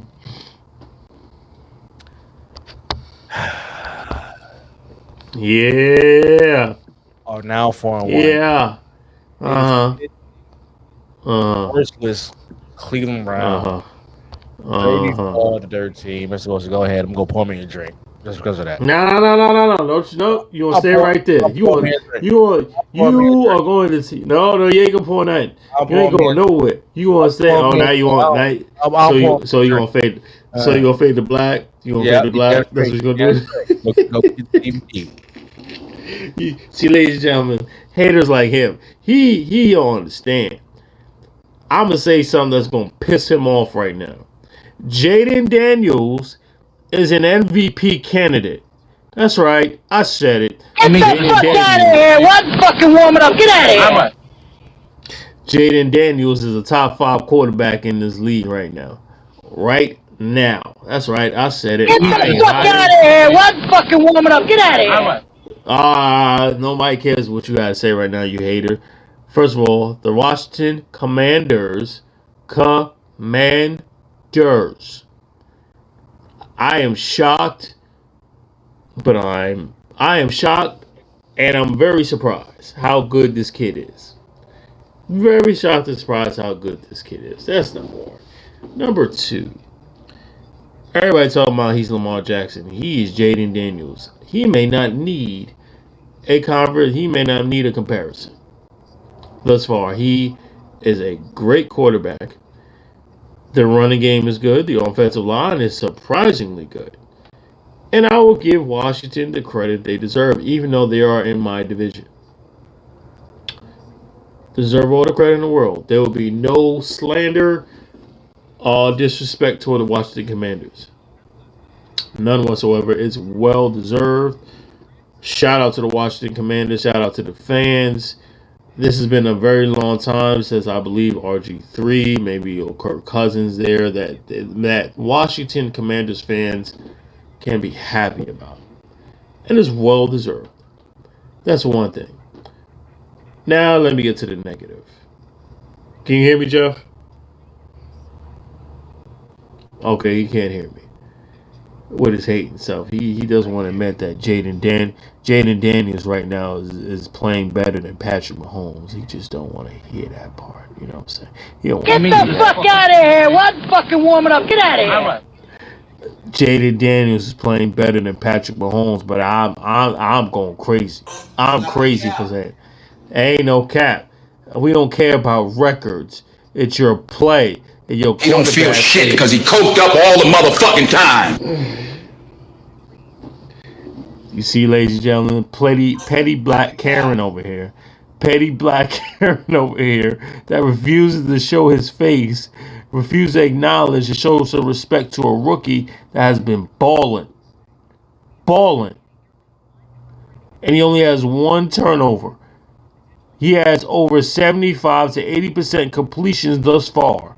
He has already surpassed the great Drew Brees with the highest completion NFL percentage in NFL history, and he's doing it as a rookie. He is a top 5 candidate for MVP. I don't care what nobody said. He is. You can hate all you want to. Shout out to Chocolate City. Now let me get to the Cleveland Browns. You ready for this, Jeff? Are you listening, sir? If you are, I want to tell the world right now. If you are a Cleveland Browns fan, I'm going to give you a hug. You know why? Cleveland Browns are the worst football team in the NFL. You have replaced Carolina and New England as the worst team in the NFL right now. I watched you personally. With the exception of Myles Garrett, and he is the exception, your team is hot garbage. And it starts with your offensive line. Your offensive line can't hold nobody for longer than 3 to 6 seconds. I as a Giants fan have seen some horrible offensive lines, and it's probably come for us as a Giants fan. I know what a bad offensive line is. Y'all are one of them. I can run through your offensive line right now. That's how trash your offensive line is.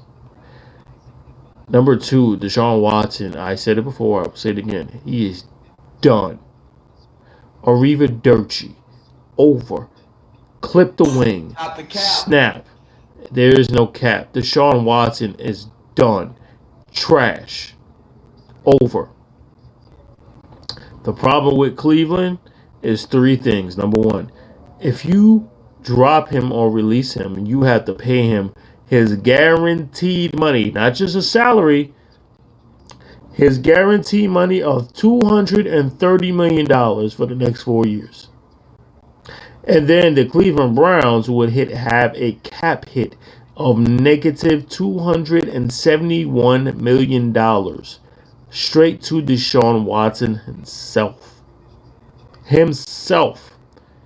You signed this quarterback to a 4-year long-term, only quarterback in the league, guaranteed contract. That means he is guaranteed, whether he wins, whether he loses, $230 million. It's not even on the fans. That's on the idiotic organization.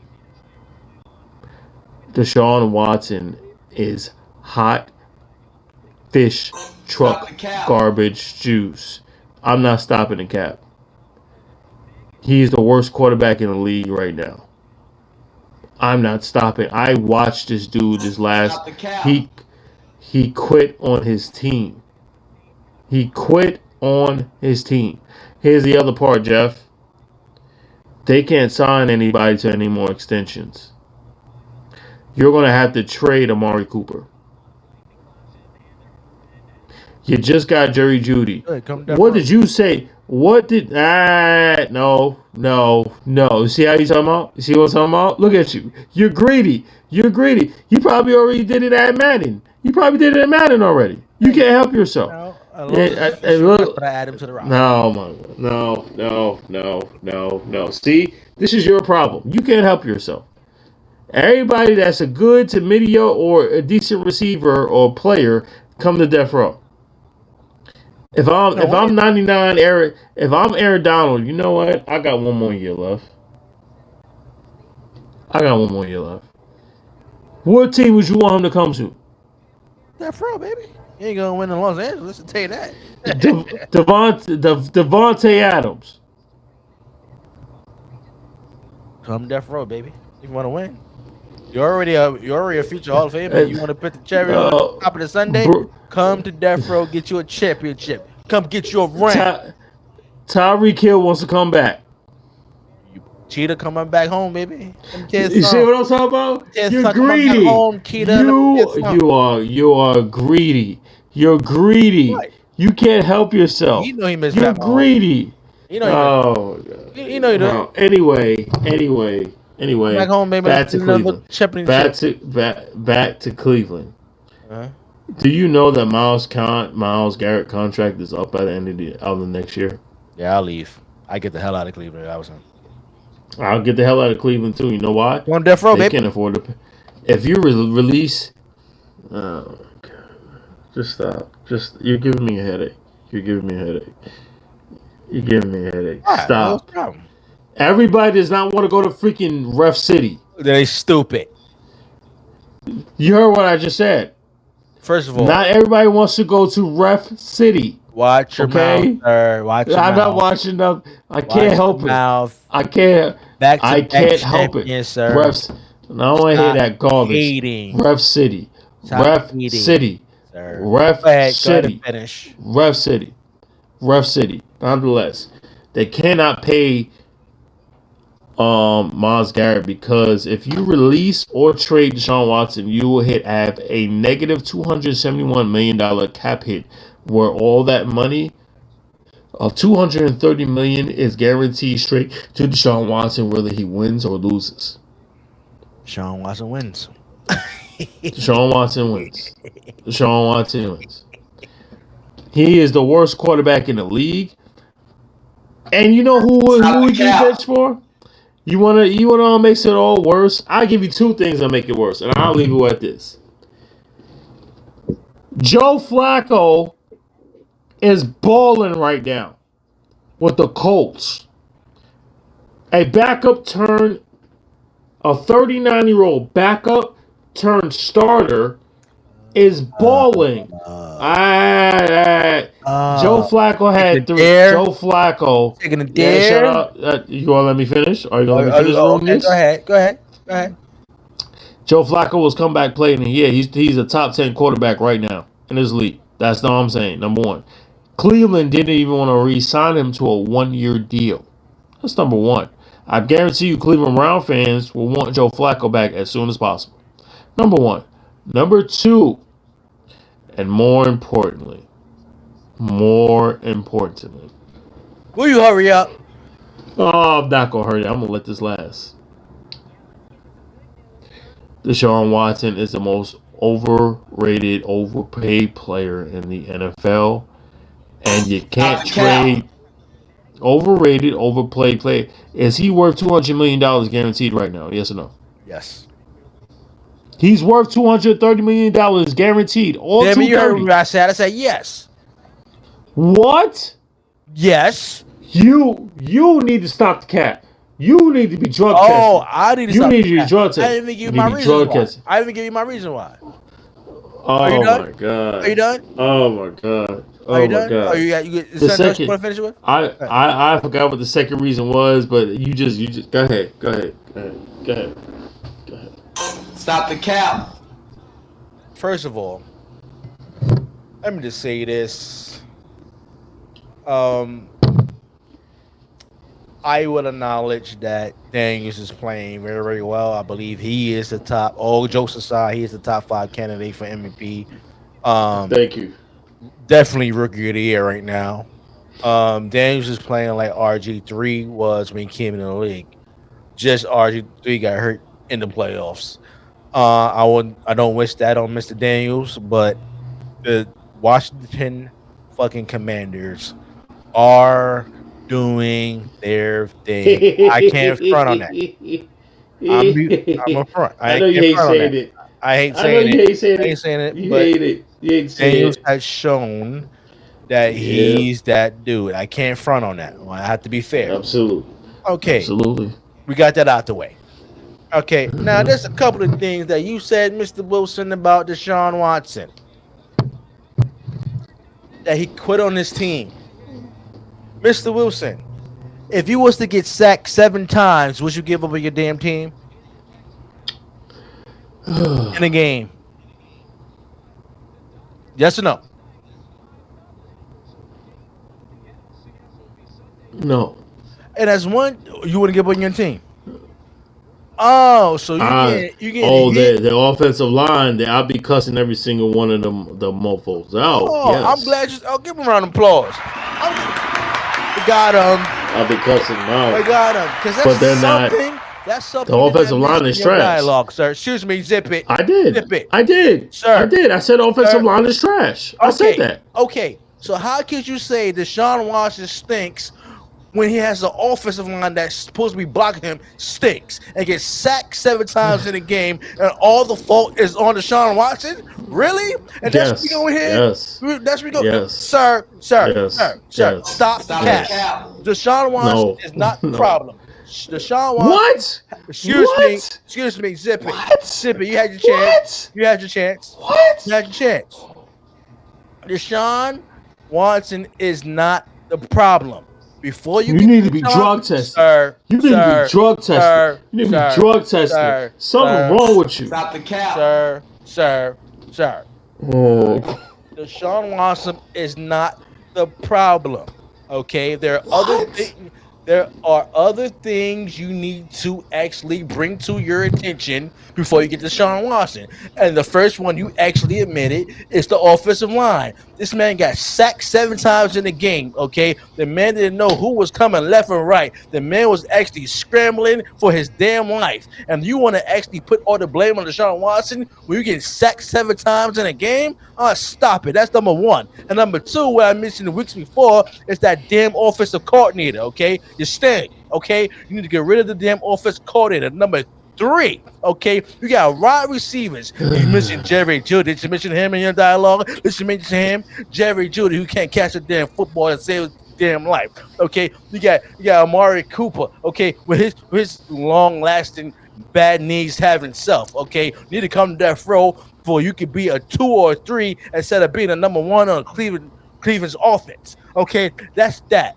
Before you get to Deshaun Watson and start talking about his money and counting that man's pockets, okay, you need to actually address the front office. That's number 1. Number 2, you need to address the offensive line, would have not approved. This man got sacked 7 times in the game. You don't have your best running back. Okay, your wide receivers are dropping the ball left and right. Deshaun Watson is frustrated. Not only time he getting hit left and right for being sacked, but the damn wide receivers he throwing to, who you paying a lot of money to, can't even catch a damn football. What is Deshaun Watson supposed to do? Were he supposed to throw the football to himself? What you want the man to do? To block the damn defensive line himself? What you want him to do? To call his own plays? Deshaun Watson has been hurt the year before. The man only played a couple of games this season. The season before that, he only played a couple of games, okay? The year before that, the man was out for a year, suspended on a damn commissioner's list for that damn sexual harassment thing. And then all of a sudden, Deshaun Watson had surgery at the end of the season on his throwing shoulder. Not only that, You count this season, the man is getting sacked 7 times in a game. Okay, the man is frustrated. Then they need a damn new offensive coordinator. They damn need a new head coach. Damn, they need some damn new wide receivers. Before you get to Deshaun Watson, you need to address some other things before that. Deshaun Watson deserves his money way before he got with the Cleveland Browns. That's number one. Number two, he still deserves his damn money because he have no key players around him who can actually catch the damn football. The best running back is out. And on top of that, your front office and your coaching staff stinks. Period. Before we get to Deshaun Watson, we need to talk about other things. The man deserves his money, and I dare you, Cleveland. I dare you to actually pull that Russell Wilson move to actually get rid of Deshaun Watson. Okay, let's see how better off you would be without Deshaun Watson. Why? Because you wouldn't be because you can't actually sign anybody. You owe the man $270 million in the first place. Nobody asked you how to give that man his money. You should have let the man earn his damn money before you gave him over $200 million. Okay? Guaranteed. So that's the organization's fault. That's not Deshaun Watson's fault. You cannot look at this man's pocket to see how much you paying him and have him sacked 7 times in the game. To have his best running back. The offensive line stinks. Okay, the front office and your offensive coordinator stink. On top of that, before we get to Deshaun Watson, where he needs to be kicked out of Cleveland, you need to kick out everybody else who I just mentioned before you do Deshaun Watson. Period.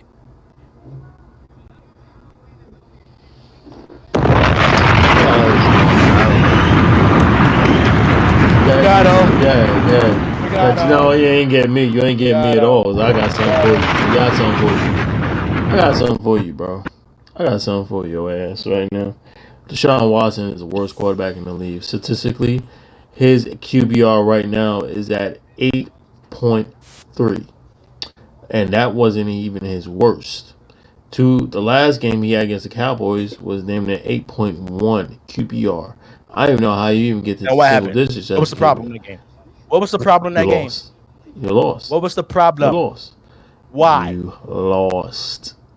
You want to blame the offense? We can blame the offensive line. That's fine. You want to blame the offensive line? That's fine. Hold on. The man can't throw the football because of what? His offensive line. But it's not every single play though. I watched it last Sunday when he played Washington. Half of it was offense. Are you gonna let me finish? Go ahead. I just let you go for entire. You interrupt me the first 3 minutes, but go ahead. No. Go ahead. Nonetheless, at the end of the day, I'm going to say something that might put a smile on your face. At the end of the day, the man is not worth $200 million, $230 million guaranteed. That's number one. That's not his fault. It is his fault because he's been in training camp. He's been hurt last year and was replaced by Joe Flacco, right? So this year, and I'm only speaking of this year. He has struggled. Partially is one. You're correct. Partially because of offensive line. I already said that, right? Partially. I already said that. Excuse me. Partially. Hold on. The rest is because of him and his inconsistency throwing the football. Why is that? Do you want to place a little 5-10% blame on Amari Cooper and Jerry Jeudy not catching the ball? It's not the Jerry Jeudy and Amari Cooper. It's other wide receivers. Let me finish. What about number 16 who actually dropped the damn football to get a first down? And he dropped the damn football. Number 16 on the Browns. Oh, I don't know who that is. But all I know. Talking about last week game. So the fact that the conversation is not even about is he going to get released? This might put a sick smile to your face where I'm going. He might have to be benched. $230 million player a year will have to get benched. You know, for who? For Jameis freaking Winston. Oh, we quiet now. No. We quiet now when it comes to Jameis Winston. Mr. Blind ass Mr. Blind ass 30 for 30. Nearsighted, sir. No. He was nearsighted in college and still made it to the NFL, sir. Nearsighted is damn near close to blind. Nearsighted, next side, blind. He blind as hell. Sir. I don't care. The man was blind. He is giving more moral support to a team than the $230 million a year quarterback is doing himself. Sir, have you ever seen Rocky? He is garbage. I don't know. I don't want to hear about no Rocky story. Answer the question. You ain't gonna talk to me about Rocky. You ain't gonna talk to me about Rocky. I know about Rocky. Okay, so go ahead. Ask that question. Listen, go ahead. Let me ask you this: have you ever seen Rocky? Sure. All the movies? Yeah, of course. That's disrespectful to ask me that question. No, because I asked you, have you seen all the Godfather trilogies and you haven't? Okay, I'm just asking a simple question. Okay, that's disrespect. That's a different conversation. And that's disrespect. Okay, now anyway, you seen it on the movie Rocky. It's not my fault. It's not my fault. Listen, sir. You have time to yourself. You haven't. You can't forgive me for that. You can't forgive me for that. You can't forgive me for that. You have YouTube TV.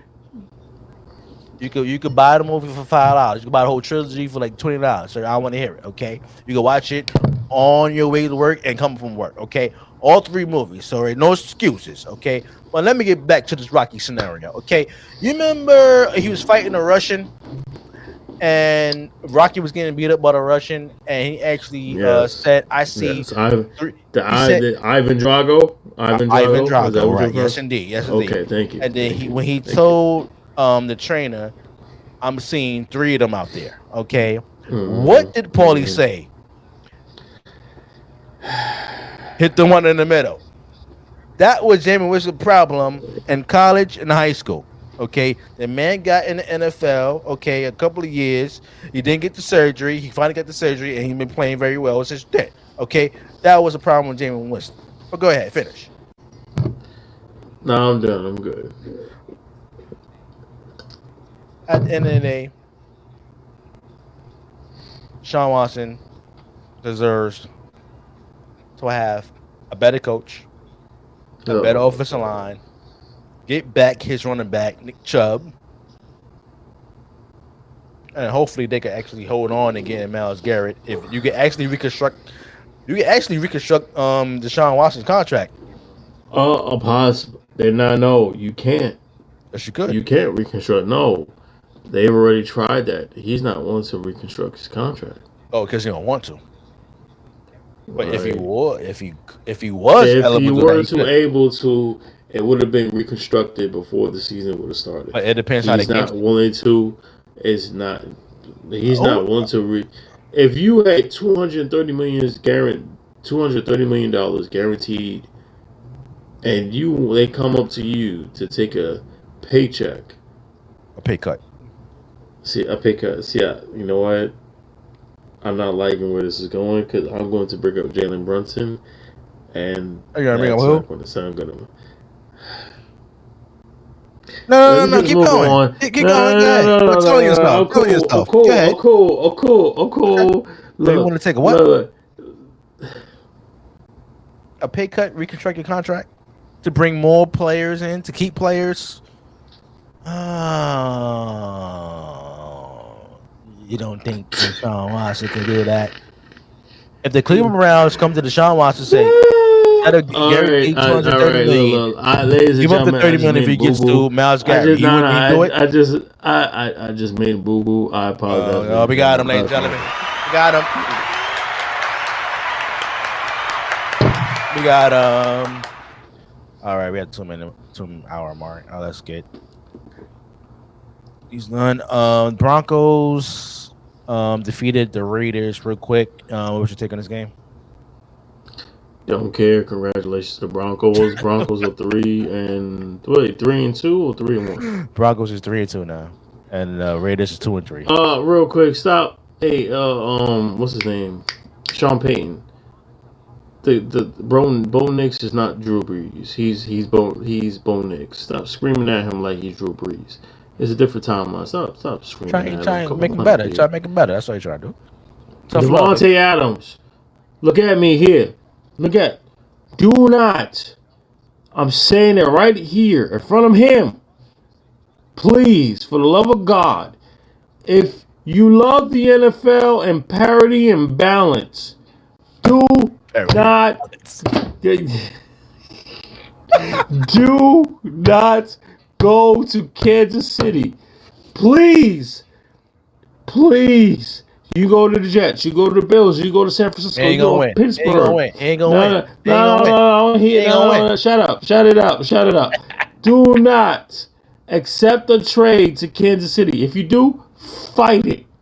Fight for a buyout. Fight for a buyout. What? Fight for a buyout. Get a 1 year That's right. I said it. Get a 1 year rental. Yes. Why do we want to leave? Fight for a buyout. You gonna win the championship? Listen, if we get let me just finish this. Okay. We get to the Chiefs in a minute. Okay.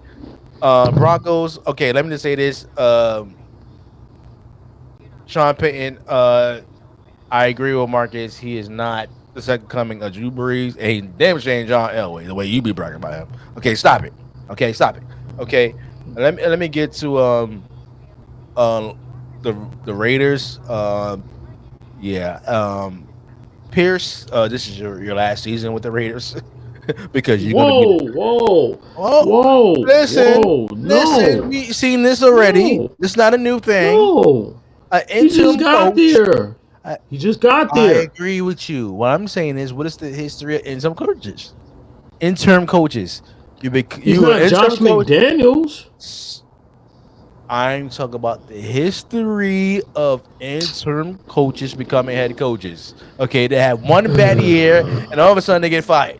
He's going to be the scapegoat on why the Las Vegas Raiders didn't actually work out this season. That's all I'm saying.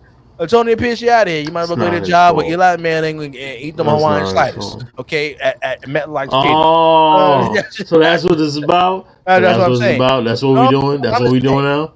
So we being petty. So we being Caddy Cameron. You're not gonna forgive. So you're not gonna forgive. It's done. You might as well forgive. You might as well forgive. Sir. Forgiveness is in the Bible. You're not gonna forgive. Antonio Pierce. Oh, you're gone as head coach this season. You're going to be the scapegoat. That's facts. That's facts. You're petty Cameron. So you might go to MetLife or something, eat some Hawaiian sliders with Eli Manning and be an ambassador for the Giants because your career is over with the damn Raiders. Okay. That's anybody else want to hire. Such a petty character. I'm being honest, okay? All right, shout out to the Broncos being the Raiders. I don't give a damn about the Raiders. They stink. And free Max Crosby and free Devontae Adams. Let me tell you about Devontae Adams. Come home, baby. Accept that trade, baby.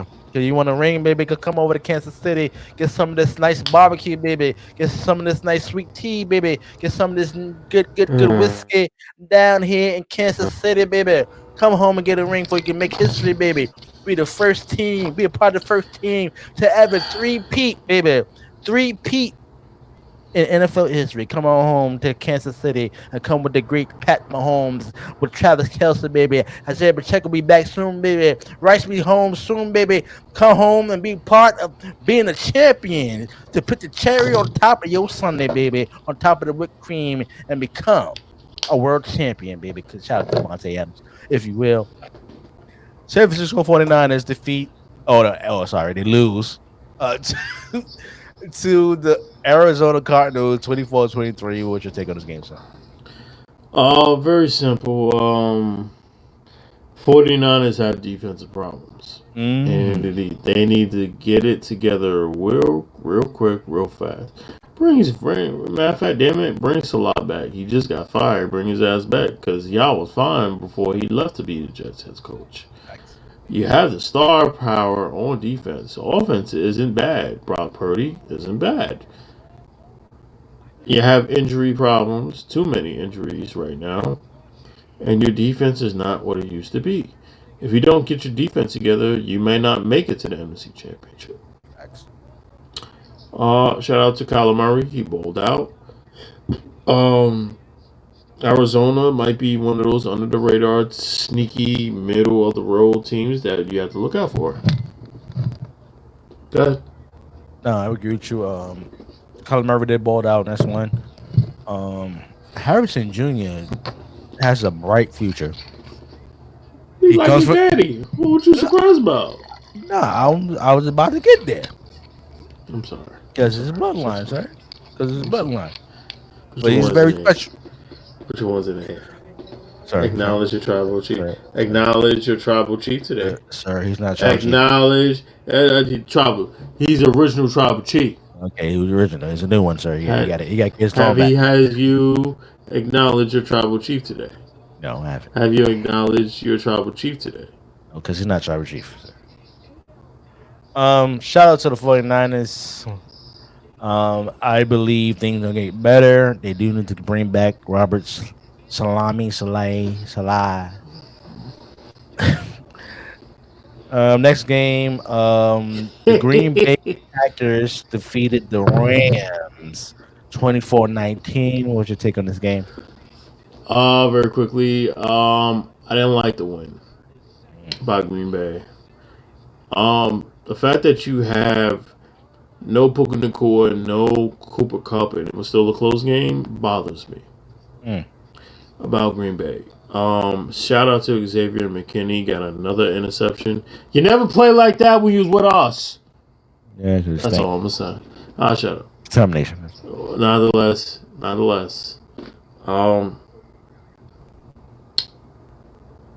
Jordan Love is good.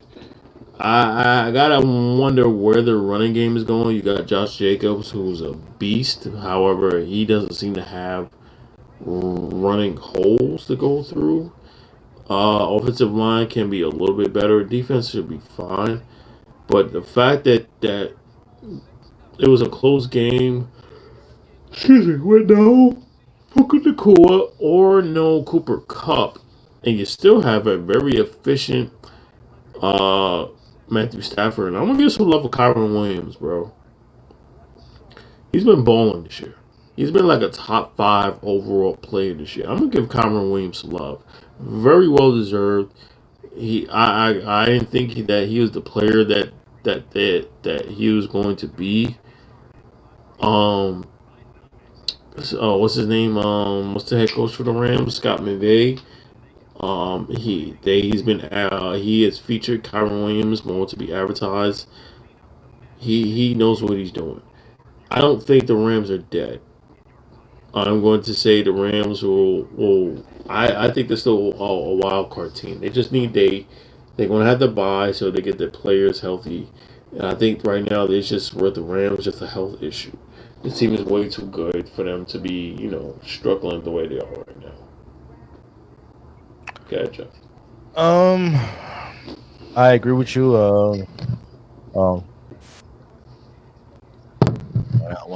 I believe the Rams season is over. Matt Stafford has nobody. I mean, nobody to throw to. He looked like back in the day when Megatron left the Detroit Lions, and he had nobody to throw to. That's the way Matt Stafford. At least he had Megatron at that time. You don't have a Megatron. I'm talking about after Megatron left. After Megatron left. That's what I'm talking about. But because the Green Bay Packers is a very sloppy game, Josh Jacobs, I don't give a damn. He got a touchdown, and he gave me some points on fantasy team. That's all I needed. Okay, thank you very much. Okay, but at the end of the day, even though it was actually a close game, the Green Bay Packers is a problem, and they just have to run the damn football well. The defense is playing extremely well, but them damn wide receivers have to get open. Okay, and Jordan Love have to make some good decisions throwing the football. He made a couple of mistakes, overthrowing people and stuff like that. But if he makes the right decision, I believe in the Green Bay Packers, and I will believe they'll be a playoff team. How about this? The NFC North has the whole division is balling right now. Bears, Packers, Vikings, Lions. It's gonna be very interesting going down. The whole division can make the playoffs right now. I agree.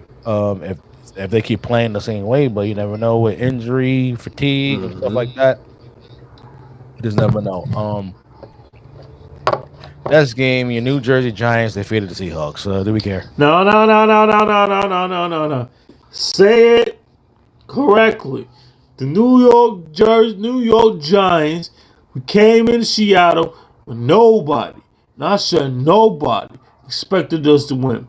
No Malik Neighbors, no Devin Singletary.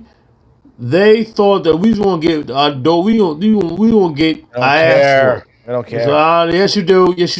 Because you want to mention it. You want to never mention it. Go ahead. Dub is a dub.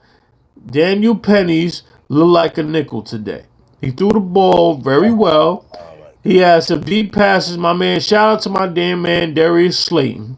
Shout out to my man. Get the fuck out of here! What fucking warming up? Get out of here! I can't get a shout out. I can't give a shout out. I can't give a shout out. I can't give a shout out. Play. You such a hater. Such a hater. You hurry up. Tyrone Tracy, 6th round pick out of Purdue, a rookie, dominated the Seahawks. Darius Slayton showed up, 8 for $122. Wan'Dale Robinson showed up. We also had a touchdown. And then that blocked punt, return, blocked field goal, return for a touchdown. Oh, it was beautiful. Oh, it was beautiful. Shout out to my Giants. We did what we needed to do with nobody. We do our best. We play the best when no one expects us to win. Everybody ever notice that? The Gino, I love you, bro, but you gotta take this out. You gotta take this out, bro. You were inefficient. You know who I take the real L in this game? DK Metcalf. You be all swole all day, but when it comes to catching and holding all on the football, you fumbling like fumbleitis. You gotta get better on that one, bro. Why the Seahawks have not ran the ball, that's not our problem. But Seahawks offensive line, 7 sacks. Second, the Dexter Lawrence. Hey.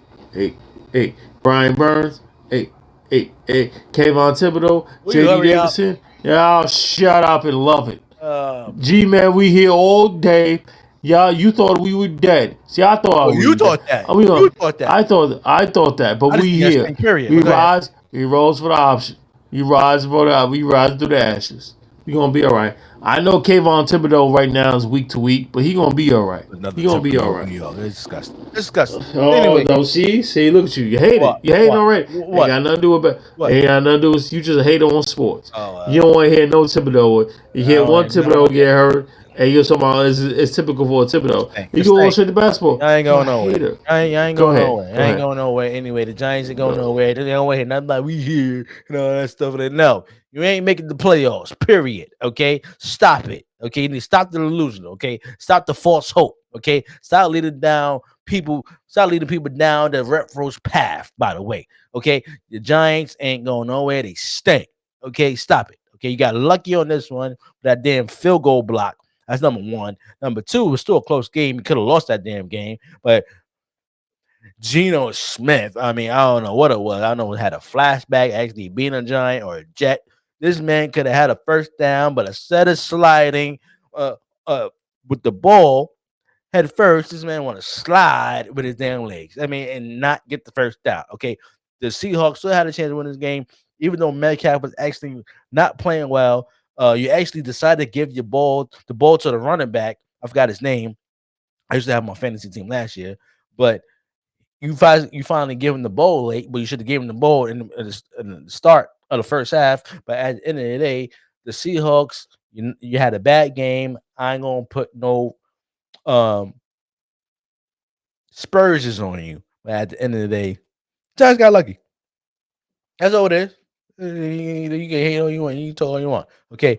All right. The Dallas Cowboys defeated the Pittsburgh Steelers in a late game, if you will. Then start time is a little rain delay in the start. 20-17, Mr. Wilson. It's on you, sir.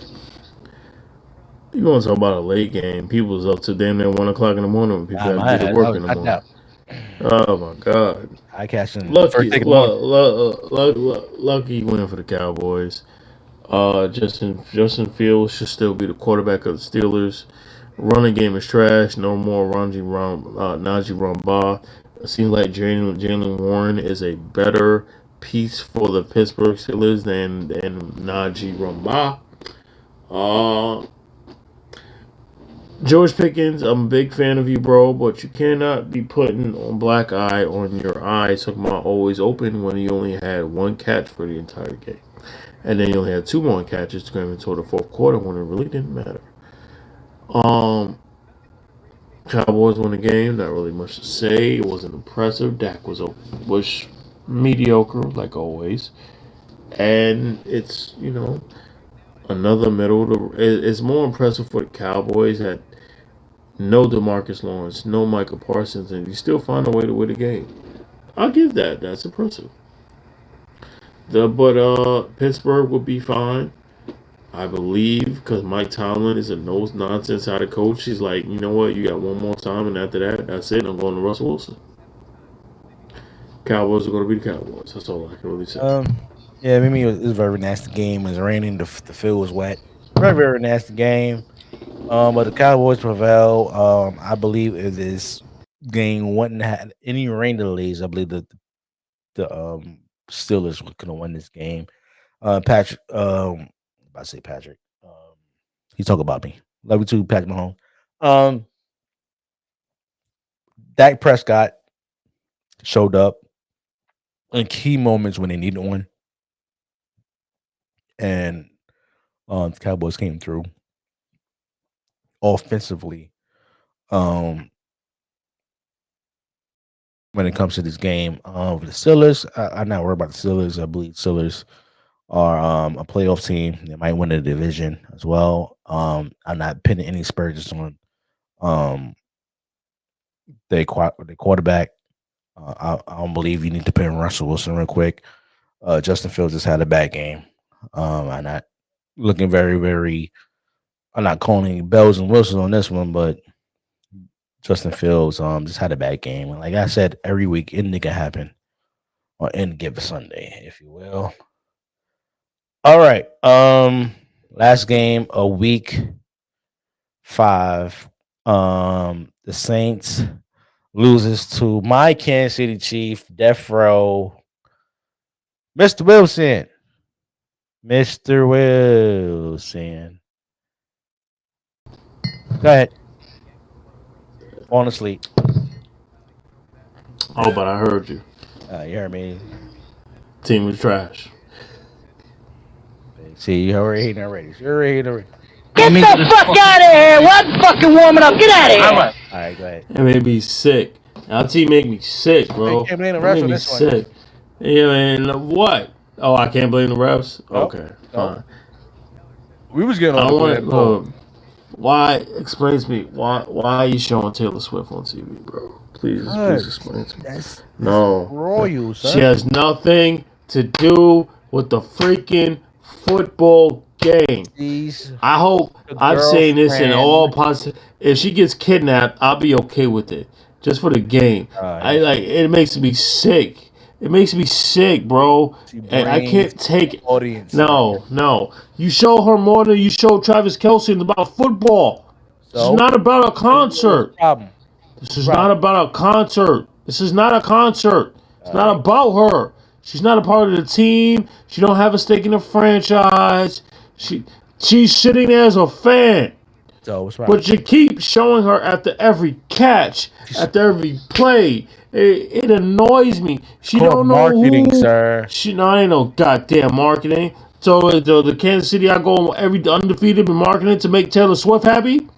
Yes, that's what we're doing now. But she's there to support her man. Because you're sick. She's you're there sick. to support her man. Chiefs fans what are she sick. do? I can't bring stand y'all. Audience that doesn't watch football, but knowing Taylor Swift's going to be at a football game, putting her damn boyfriend, they going to tune in. More money, more money, more money. Y'all make me sick. I can't stand y'all. I hate her. Yeah, I hate her. Look, it didn't matter if Derek Carr was struggling or he's out for a couple weeks. We don't care. Are you going to apologize? No. No. This man is going to call me on FaceTime and says, y'all going down. Because he's going off the win. The Saints had previous against another team, but they're going to go in Arrowhead and blow out, and embarrass Death Row Kansas City Chiefs. It was the total opposite. I don't remember that. Oh, you remember that? Yeah, amnesia now? No. Yeah, amnesia now? Oh, please. Are you done? Go ahead, because it's not even about me. Go ahead. Ladies and gentlemen, I'm going to be very, very brief. This is when I go to sleep. Watch your mouth, sir. Watch your mouth.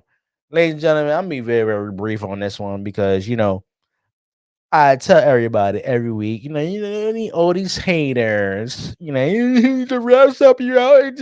No, you can't say that in this game because we was getting all the damn penalties. That damn Taylor. Let me tell you something.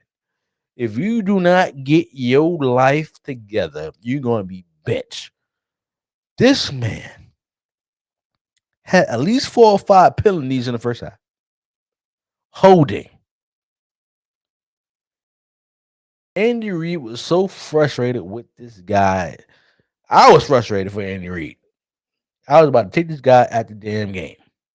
But at the end of the day, Death Row Nation, Chief Nation, the great Pat Mahomes, always find a way, baby, to get things done. Shout out to Travis Kelsey, shout out to Juju Smith-Schuster, who finally showed up, had some key plays. Appreciate you, bro. Appreciate it. Welcome back home, and you actually a part of a team to repeat. Which you got us a ring the year before that, a couple of rings before that. But shout out to Kansas Chiefs when it comes to the Saints. You think okay? You tried your best on Arrowhead. David Carr got hurt. It doesn't matter. He was throwing. He was having a bad game anyway. He was overthrowing people. That's just like a typical Derek Carr. Okay, so at the end of the day, Kansas City Chiefs actually deserve to win this game. They're supposed to win this game, especially at home. And shout out to Chief Nation. All right, we're gonna go into predictions for week 6, if you will. All right, Thursday night game. We got the Seattle Seahawks at home or 3-2 against the San Francisco 49ers. Mr. Wilson, you have winning. What's the score? Niners need to win that game because they don't look good. Seahawks, Niners should win 23-20. I got the Niners on this one. I got 21-13 Niners. Okay. Sunday night games, 9:30. I will sleep at this time, but you got the Bears who are 3-2, or the home team against the Jacksonville Jaguars who are 1-4. You have winning, and what's the score? Jaguars. I'm sorry. Excuse me. Let me change that. Bears, 28. Jaguars, 17. Got the Bears win this one, 23-17. We got the Ravens on the home are 3-2 against the Washington Commanders who are 4-1. Who you have winning? What's the score? Woo! It's gonna be a good one, yeah. That's a 1:00 game. 1:00 game, sir. CBS, if you will, if you're local. It's in Washington. Baltimore. Right? Ooh. I'm gonna go with Baltimore. 24-21. I'm gonna go with Baltimore on this one. I'm gonna go 28-21. I won't see a shootout like we saw with the Bengals game. Yeah, I got Raiders by a touchdown. Yeah. Green Bay at home are 3-2 against the Arizona Cardinals who are 2-3. Who have winning? What's the score? I'm gonna go Arizona. Arizona 27, Green Bay 22. I got the Packers on this one. I'm gonna go 24-17. I think if you said 20, I'd be cool with it. Patriots at home are 1-4 against the Texans who are 4-1. You have winning. What's the score? That's a no-brainer. 32-15 Texans. I'm gonna go Texans on this one. I'm gonna go 35-14. 35-14. Slow down. Patriots defense ain't trash.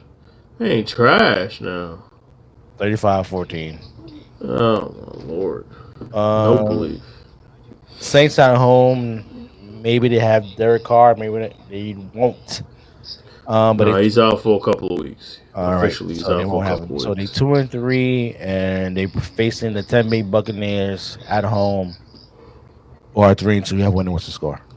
That's a bad timing for the Saints, so I gotta roll with Baker and Tampa Bay. Plus, they will have 10 days off. 29-18. I got Tampa Bay on this one. I'm gonna go 28-13. We got the Eagles at home, or 2-2.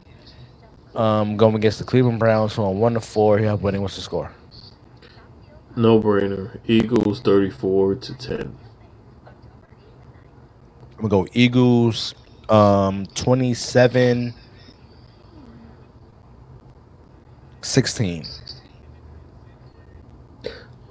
Side note: does Deshaun Watson get benched this game? I guess the Eagles. If they're already getting blown out, does he get benched? Yes, Okay, that's all I want to to know. protect them. But they ain't his fault. Titans, so 1-3 at home against the Indiana Colts, so 2-3. You have winning. What's the score? Colts, 28-21. As Um, long as Joe Flacco is there, I trust Flacco. I'm gonna go to Colts on this one, 21-13. Broncos at home, who are 3-2 against the Los Angeles Chargers, who are 2-2. You have winning. What's the score? Chargers 16-13. I got Broncos 23-20. That's a good score too. Uh, That might be better than the one I talked about. I got the Raiders at home, 2-3 against the Steelers, who are 3-2. Yeah, winning. What's the score? Ooh, I don't like that game, bro. Raiders. You said Raiders and Steelers Yeah. in Pittsburgh. No, they're in Las Vegas. I roll with Pittsburgh 19-13. I'm going to Pittsburgh on this one. I'm gonna go 21-16. Okay. You know what? I like that score. I'll give that exact same score. I'll change that. All right, next game we got Carolina at home, 1-4 against the Falcons, who are 3-2. Yeah, but what's the score? Atlanta 32-10. I got Atlanta 28-10. Next game we got the Cowboys at home, who are 3-2 against the Lions, who are 3-1. We have winning. What's the score? Detroit Motor City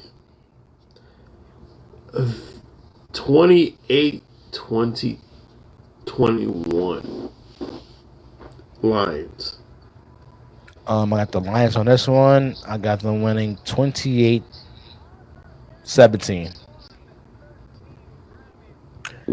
New Jersey Giants at home are 2-3 against. Say it right. Say it right. They play New Say it Jersey. right. They play New I don't Jersey. care. I don't care. They Say play it New correctly. Jersey. They are the New York. They are the New York Football Giants. Whatever. New York Giants at home 2-3 against the Cincinnati Bengals, who are 1-4. Who you have winning? What's the score? Rolling with my New York Giants. 30. We scoring 35 points against that weak ass look, that defense is trash. Defense is trash. Okay. Against their offense is fire. Look, we getting better. 35-27.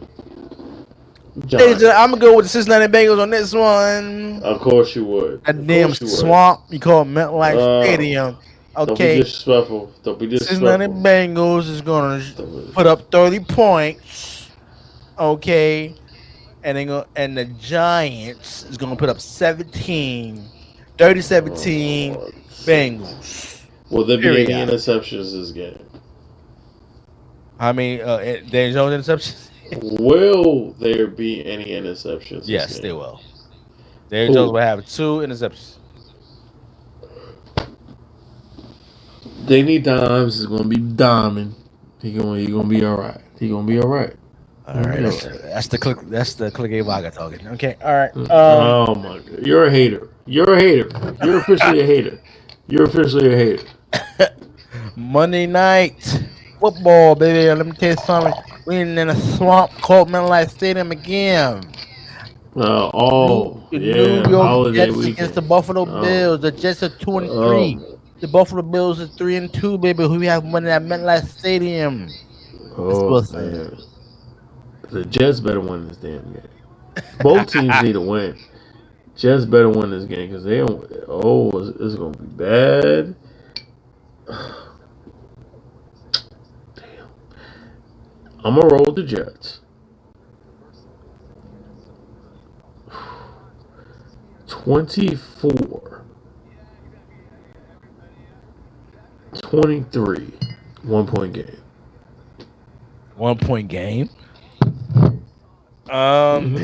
I'm going with the Buffalo Bills on this one. I'm gonna go Buffalo Bills by touchdown, 28-21. The win over MetLife. Okay, we're gonna recap real quickly. Your thoughts on Bad Blood WWE pay-per-view, if you will. Yes, sir. Opening match, baby. Let me tell you something. Yeah, go ahead. Let it out. CM Talk Punk, about baby. it. Yeah, baby. Drew McIntyre. Yeah. There was a bar burner, baby. It was heavy. It was heavy. It was bad blood in that head of the cell, if you will. Mr. Wilson, what was your thoughts? Plain and simple, I love the call. I love this. This is what the old school that you grew up in loving from the Attitude Era, bad Hell in a Cell. This is real Hell in a Cell. This is Undertaker, Mankind, Shawn Michaels, and Undertaker type of Hell in a Cell. There was blood. You hear me? It was blood. It was blood. I loved it. Mm-hmm. This is returning to its original form. That's what it's about. Mm-hmm. More importantly, shout out to both competitors. They beat the crap out of each other, and I loved every single minute of it. I believe CM Punk will be taking time off, so I believe the plan right now will be Drew. We won't see Drew McIntyre to the Royal Rumble. Drew, yeah.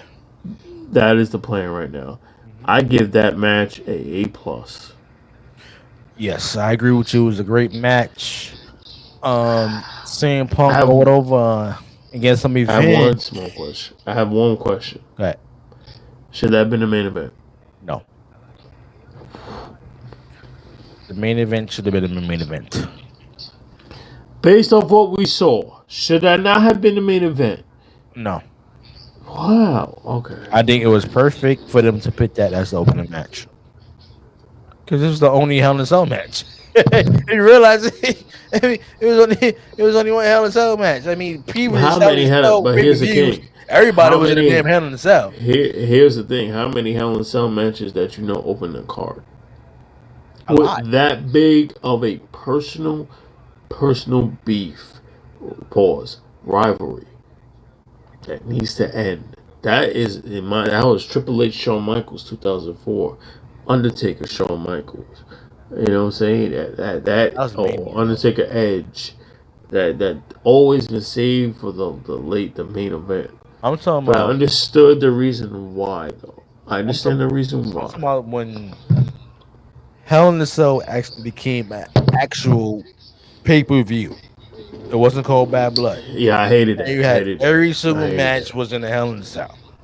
Okay, that was stupid. Yeah, it was stupid. So this is bringing back to the essence of one match being a Hell in a Cell. And so this is Attitude. This is Attitude Era. Attitude 2.0. That's cool. This is the new Attitude Era. Right. In your opinion, did the right person go over? Yes. Okay, good. Okay, we're cool. All right, next match. We got the Women's Championship. Liv Morgan defeated Rhea Ripley. Dominic Mysterio in a shark cage hanging over in the center. Maybe. What's your thoughts on this match? I think this match was stupid. If you know this is going to be, first of all, last time I checked, a person being in a shark cage, you never counted at Rhea Ripley at 10. Mm-hmm. She was attacked by Raquel Rodriguez, a returning Raquel Rodriguez, which we saw throughout Liv Morgan's promo. So it was just very predictable that she was going to show up tonight. It's supposed to be a 1-2-3 pin type of match. Mm-hmm. But I understand keeping Rhea hot and keeping the world champion hot. But then now it goes back to down the line. Now, now we get Rhea versus heel Raquel Rodriguez. But then you're gonna have somebody else against Liv Morgan, because you're not gonna have both at the same time. So you're gonna have one on together. Mm-hmm. Problem with that is this match was trash because of the fact that I knew Raquel was coming. I saw it coming, but then there was no 1-2-3. I'm like, you stopped the match, but the stupid ass ref allowed Rhea Ripley to go out and beat the hell out of Dominic with a pinata, which was longer than 10 seconds. Did I miss that, or am I bugging out? No, this is the part when Rhea Ripley told him He allowed it. he Oh, I'm allowed going it to on go the referee outside, camera. He like, and I'm then gonna he beat his said, ass for a couple minutes. I'll be back. yeah, And he and like, then he okay, said, go do your thing. okay, you go do your thing. It's well deserved. Right. What? What? And then as deserved, she did her thing, beat the crap out of him with a pinata, like it was stuff about to be coming out of him. That was past 10 right there. Am I missing something? Right. That was the worst match of the night. It was though. It was the worst match of the night. Because there was no undecided winner. But then when Raquel Rodriguez cost the championship, you call for the bell? Huh? Yeah, You didn't call for the bell when Rhea Ripley went past 10 seconds, because she definitely went past 10 when she beat the crap out of Dominic. When he flipped over, I thought he was going to die. I was like, Lord, please, we don't need another situation. Please, Lord Jesus. I hope this wasn't an accident. I hope this wasn't planned.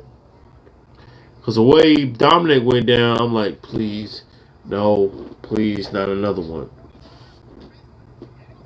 But then you see that, and you're like, wait, I guess that was part of the plan. And then Rhea's outside past 10 seconds, and then you know, out of nowhere, Raquel Rodriguez shows up, and you just call for the bell when Rhea was already outside. F. That's not there's no conclusion. Go ahead. It was the worst match of the night. I think leading towards when Dominic gets hung from the cage, that's when it went bad. Right. I believe that the referee called the match too fast. I think that wasn't supposed to happen. And I think he actually screamed on him when he get backstage as well. Because you see Raquel knocked Rhea Ripley down to the ground, got her into the ring, and Liv was supposed to pin her. I believe that was the original plan. But since the referee run the bell so damn early, okay, it actually messed up everything, and it made everything look off.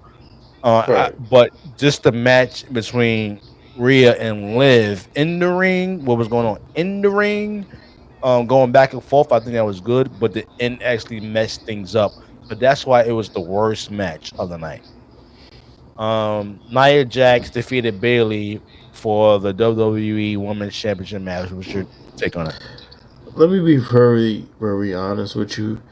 I love Nia. I love her improvement. Right? She ain't got no business doing the Hurricane. Yeah, that was crazy. I don't know what the fuck that was. Bro. What? What? You have no... Nia, you're sexy. You're beautiful.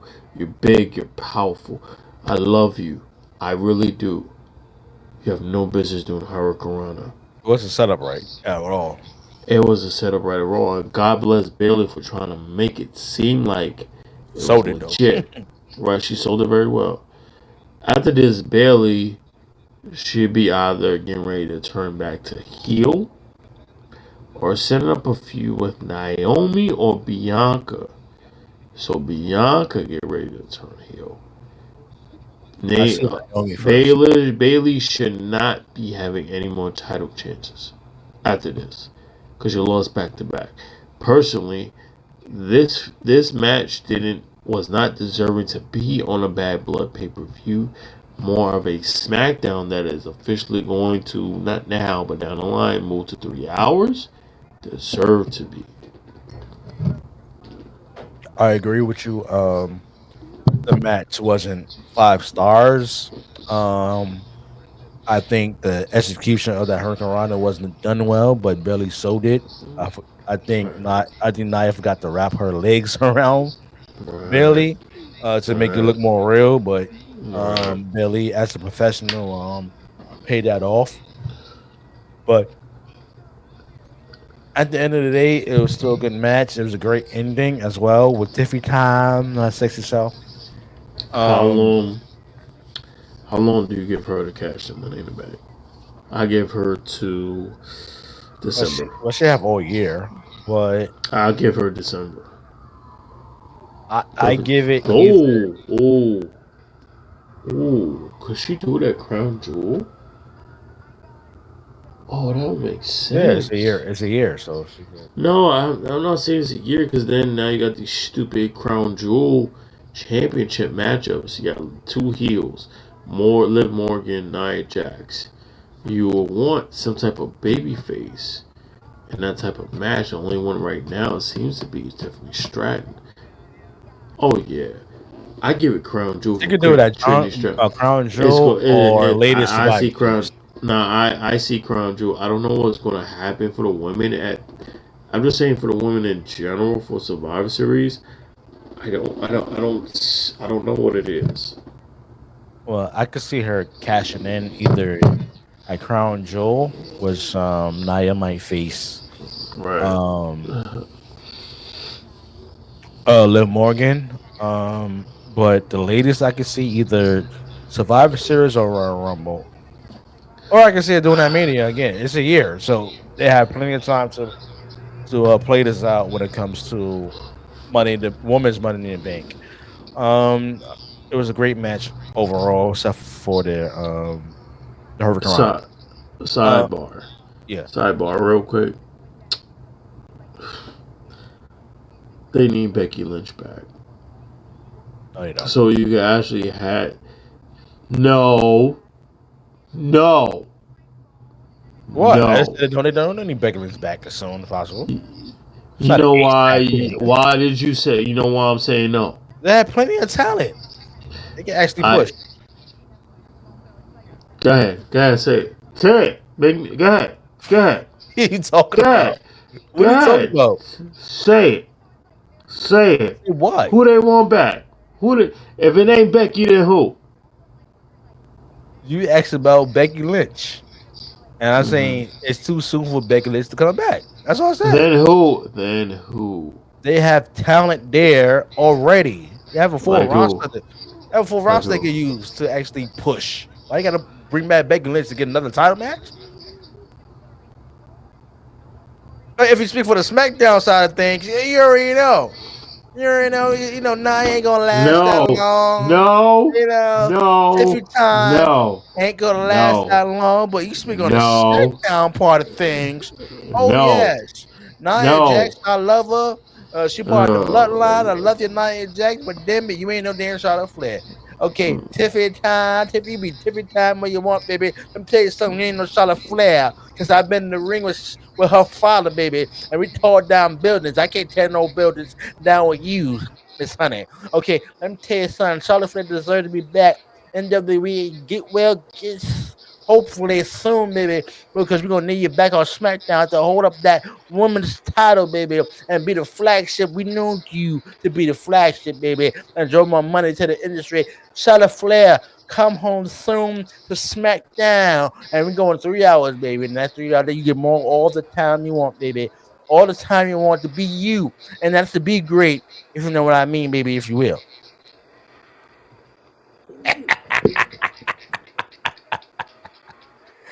I saw the middle man with that laugh.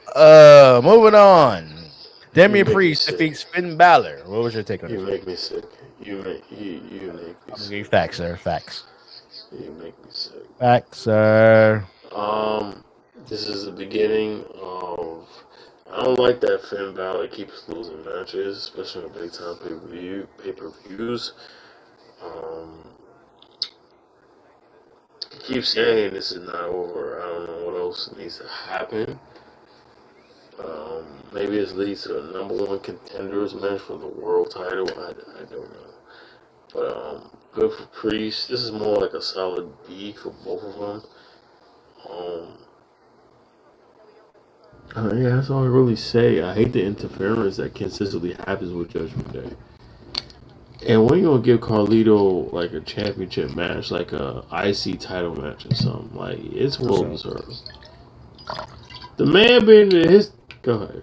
Okay, go ahead. No, I'm saying it's just so fucking though. I'm just He saying. can't go We're like he talking used to. about a That's the point. 20-year vet that cried this first night, defeated John Cena to become a United States champion. Well, congratulations. We're not gonna forget about it. Okay, it's good for him. Really? I'm glad he did Still that. I'm Okay. still. And why is that? No.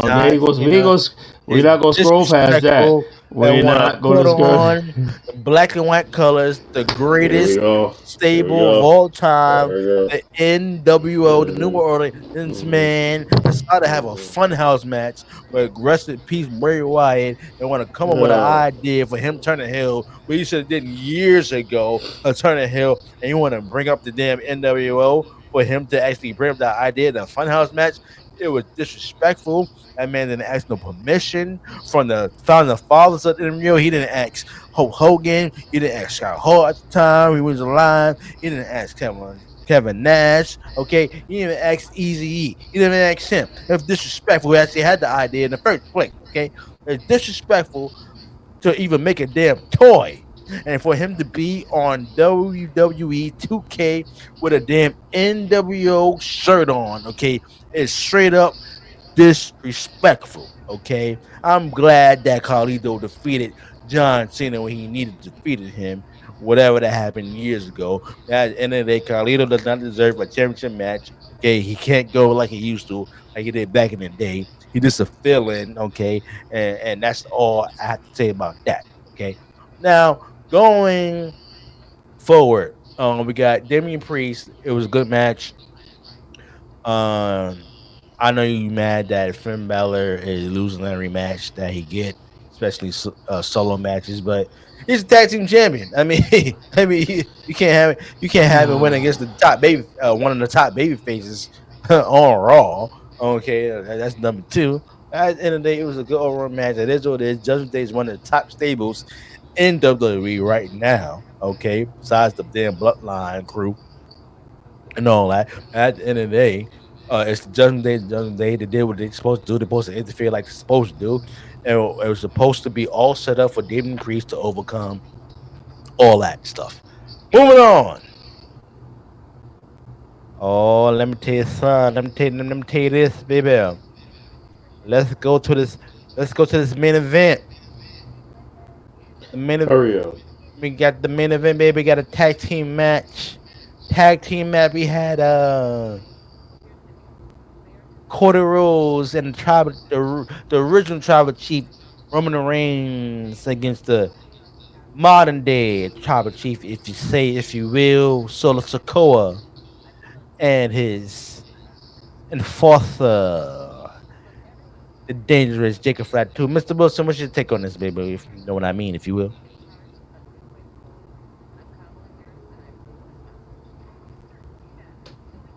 Mr. Wilson? Sorry about that. What was the question? What's your take on the main event of Cody Rhodes, Roman Reigns, Jacob Flat 2, and Solo Sokoa?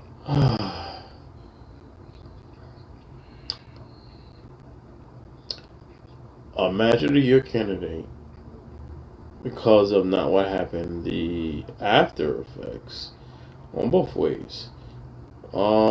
Rock coming back as he should now creates more questions. The only thing I don't like is what has been done to Solo because he has taken too many pins. You can't call yourself a tribal chief if you're taking a lot of pins. True that. I want to know what the hell when we going to see Jacob and Roman because they haven't really fought the way that we want to see. That should be a crown jewel match. Jacob Roman right there. Forget Solo. Unfortunately, you keep talking about he the tribal chief. You taking too many losses. You gotta fall back. I agree. So when Rock comes in, I don't know where you go after that. Because Survivor Series, the plan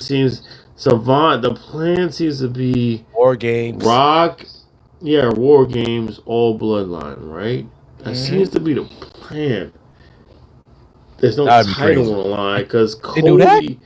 The time. So what it seems like is Cody's going to be on that team, right? No, he's not. But then he has to be.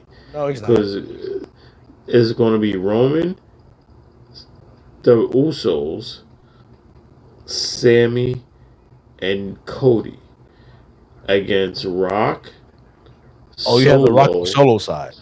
Rock.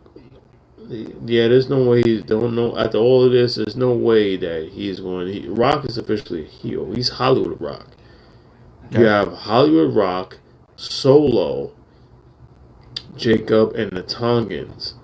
I don't know why Hilla KO might come in after, but we have to have some type of answers with that.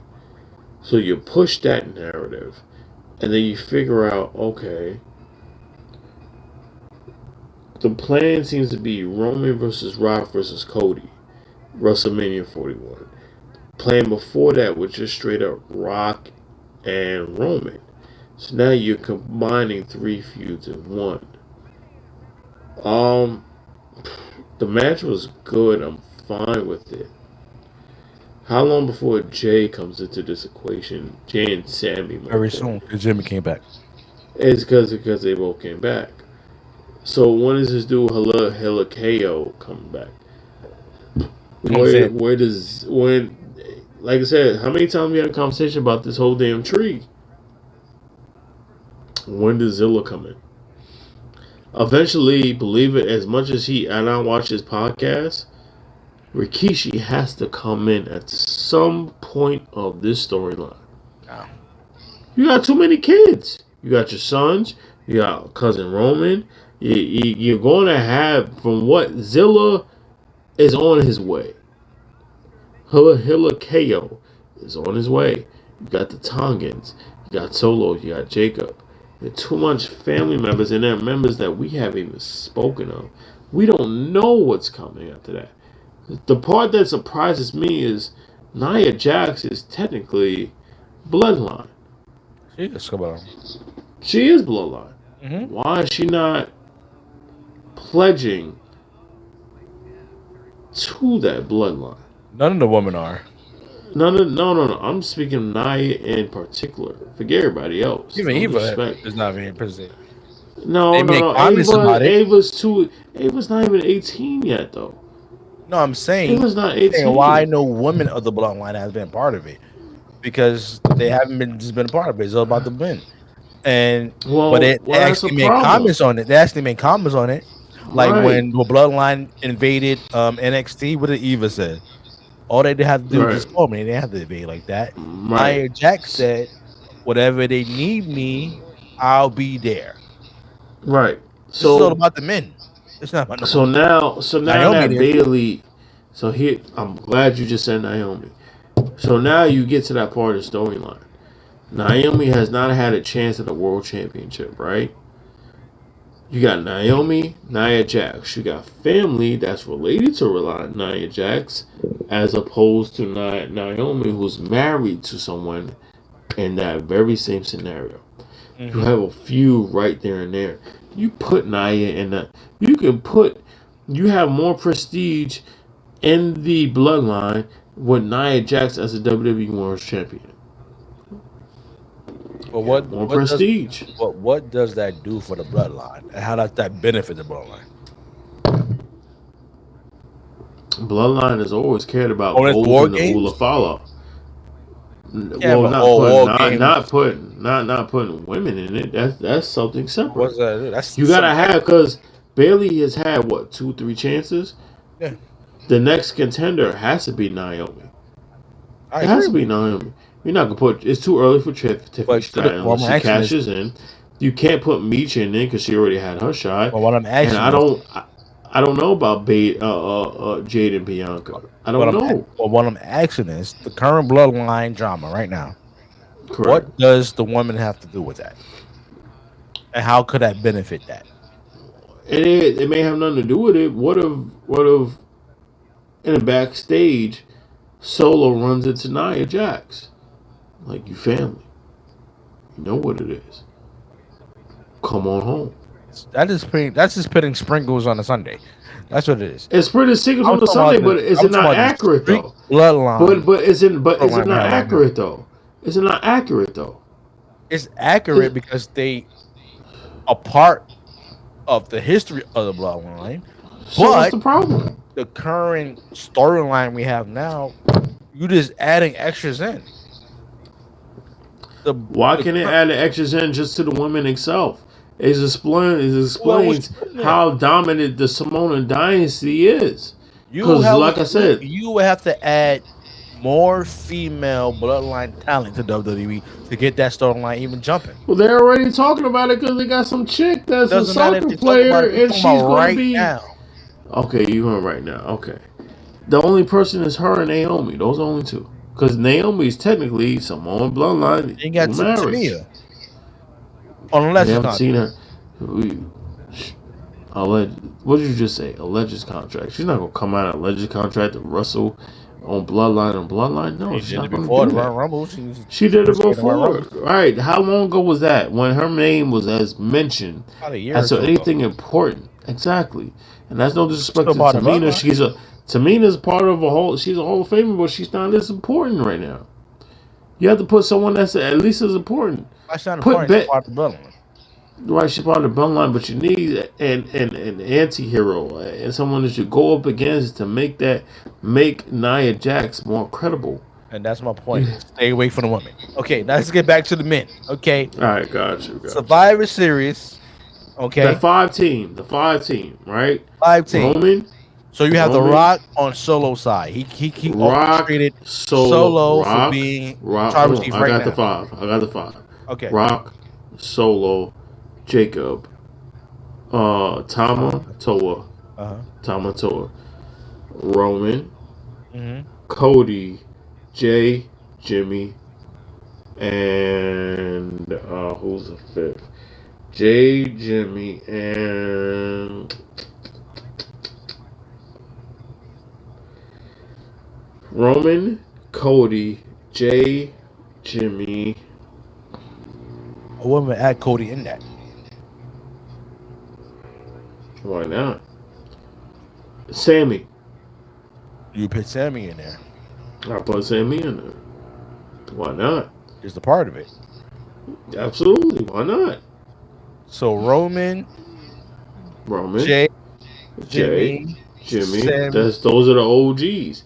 And Cody would be the extra, so you can save the Cody / Kevin Owens beatdown that happened over. You can save that beatdown that happened from Bad Blood with Kevin Owens.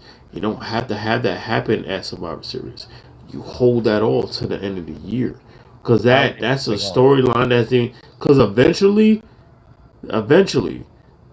Randy's going to do the same thing. Randy Orton and Kevin Owens are 2 of the same people. It's coming. It's going to come. WrestleMania. The plan right now: Cody, Roman, Rock, triple threat for WrestleMania 41. What he has to do I don't like that. I don't like that match because there's more personal issues It's not even about the championship when it comes to Roman and Rock. No, it makes sense. It's about head of the bloodline, right? Cody is a problem. They can have Rock and Cody at WrestleMania for a title. No, they can have that. No, that's the plan right now. Because at the Rock in the main event, you have to have Roman in the main event. Oh, I'm not saying it's not going to be in the main event. Remember the 2 nights now. No, I'm saying you can't have the in the main event. He has to. You're not going to have a Bloodline 2-night main event. You're not going to have that this year. Well, Rock. No, that's my point. Rock, Roman, main event night 1. Cody, Randy, main event night 2. No, what I'm saying is, you're not going to have that this next year, next WrestleMania.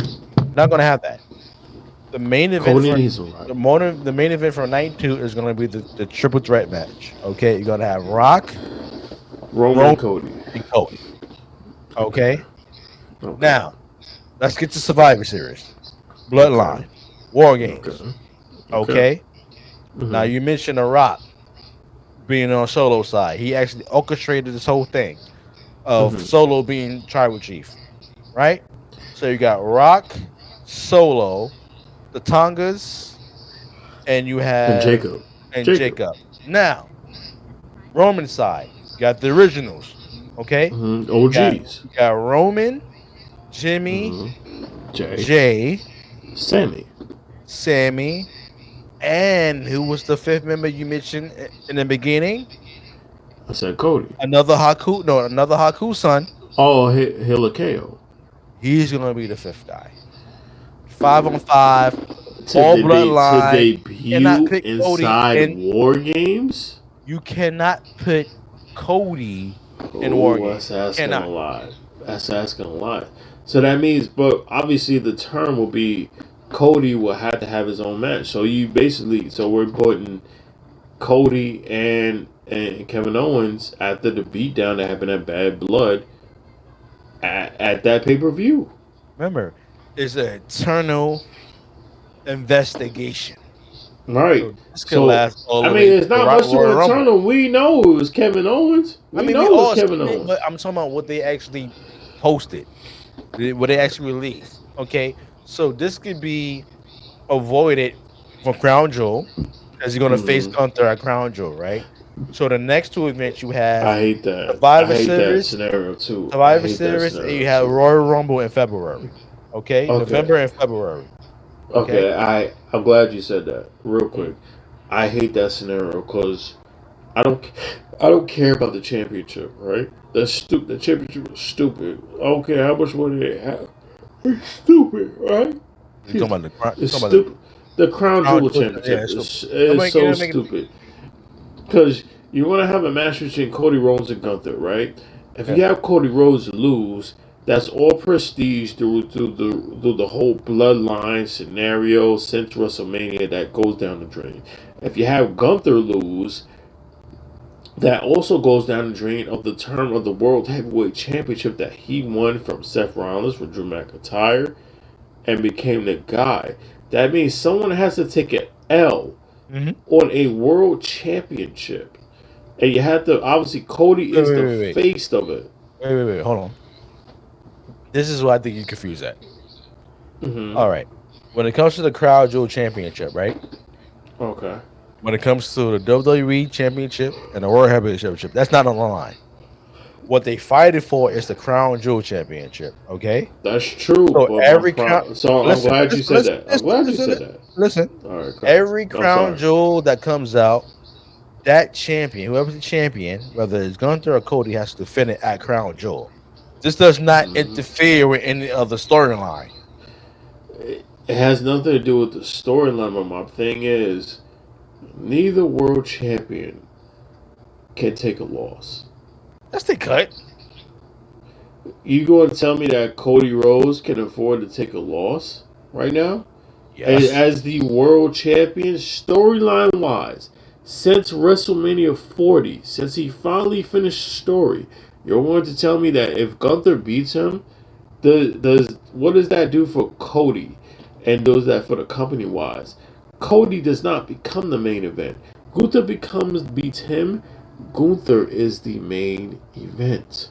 Oh, see, you're looking at it wrong. No. I'm looking at it a different way. I don't want either one. I don't even want this match to happen. I don't want either men's or women's championship. I don't care about the stupid championship. That's a Saudi Arabia. That's like when they had the biggest Royal Rumble. But that's what it is. That's like when they had the biggest Royal Rumble in WWE history, and they crowned Braun Strowman with the championship. Did it matter? It may not matter, but the losses matter. Remember how Cody would talk about in AEW, wins and losses matter. That matters. Even if you're the brand, if Cody wins, if Cody loses, he's the brand and you're the champion. That does something to his psyche. To get ready for a Kevin Owens. Are you talking about personal or are you talking about TV? Both. Sir. Both. This Crown Jewel Championship is not a big thing. So I don't care about the championship. I'm talking about the championships that they're holding. Wins or loses, right? Wins or loses. Right. I don't care about the Crown Jewel champion. That shit is trash. That's trash. I'm saying it doesn't matter. Right. So if you have the relevant title, so I have to ask you, which championship, in your opinion, is more important, Cody or Gunther? As of right now, Gunther just got the world title. So you mean you got no problem if Cody pins Gunther? What is the sense of the World Heavyweight Championship? What is the sense of it? This has nothing to do with the World Heavyweight Championship because both titles not on the line. That's the point. It doesn't have to be a title on the line. It doesn't have to be a title. You're missing that point. It doesn't have to be a title on the line. It's more about bragging rights. You pin the world championship. You pin the World Heavyweight Championship that has not been around for over 2 years. Sir, what does it say about the person that's carrying it? If this shit don't matter. If this was a championship versus championship match, like we know what the result. We would know what the result would be. Championship and WWE championship on the line. This would matter wins or losses. This championship is nobody cares. Nobody cares who wins or loses. Nobody cares. They just care the next Crown Jewel they have to defend the title. That's it. I have to disagree. We're not talking about titles on the line. The person that's carrying that title is a person of the company, in my opinion. If going through, I'm talking about the lineage. If the person carrying the championship loses on a 3 count, if Cody pins Gunther, what type of lineage does the World Heavyweight Championship hold? It doesn't matter because the World Heavyweight Championship is not on the line. That's the point. It's not a matter of the championship. It's the person that's holding the championship. Sir, it doesn't matter. How? His World Heavyweight Championship is not on the line. I'm not. See, you missed the point. You're fighting for a Crown Jewel Championship. It doesn't matter who wins or loses. It's a Crown Jewel Championship. It matters. You're missing the point. No, I get what you're saying. Right, that's all I care about. It doesn't matter. It doesn't matter. So let's just say, for instance, Sami Zayn became World Heavyweight Championship, right? And then going into Survivor Series, that Crown Jewel event, he loses that He loses that match. The Crown Jewel Championship? The Crown Jewel Championship and the champion versus champion match. Who do you think will be more, that should earn more of the prestige of that match? I don't care about the championship. A pinfall, 1, 2, 3. Is it more to Cody? Is it more to Sami Zayn to get that pin? I'm asking you, 1-on-1. Whoever wins the Crown Jewel Championship? The match itself. Damn the championship. No, but that's what it is. You can't take that out. So the reason why I say this was supposed to be. This has been Survivor Series the last 2 to 3 years. So remember, Survivor Series had champion versus champion, world champion versus world heavyweight champion, women's champion versus whatever championship woman had on SmackDown. The title wasn't on the line. It didn't need titles on the line. It's more about bragging rights. Right. So the person that takes the pin loses some type of bragging rights. So when Loses NXT the won on a match, did it prestige. count? Huh? The NXT wrestlers who won in that Survivor Series for bragging rights, did it count? Did it count on SmackDown or did it count on Raw? I agree with you that year it was useless because nobody gained anything from that year. That's the point. Nobody cares about a Crown Jewel Championship. It doesn't matter. Nobody cares. I'm not speaking to. I don't want kids about the Crown Jewel If the Championship at NXT all. Championship wasn't on the line along with the World Heavyweight Championship title, along with WWE title, it doesn't matter. This is a championship that doesn't matter. It doesn't. It is there. It is there to please. So I believe you're. It doesn't I matter. don't care. We're not talking about the To real. championship. I'm talking about to real wrestling fans. It doesn't matter. Who cares? No, I get that you don't care. I don't care about that stupid championship either, right? I'm talking about the prestige of the championship that the That's my point. Right. That's what I'm trying to explain to you. I'm not talking about no Crown Jewel. Whoever wins, whoever gets the okay, hold on. What would happen if Cody Rhodes got pinned? The WWE World Championship that Roman's been chasing, Solo's been chasing. Eventually, I believe that Jacob Fatu will be chasing. The Rock will be chasing. What would happen? How much prestige if the homie gets pinned? 1, 2, 3. The person holding the lineage of that championship, will it be the same? Can I will answer it that go question? down? Will it be increased? Can I answer that question? If Cody Rhodes was to lose at Crown Jewel and Gunther, right? And when it comes to his WWE Championship, right?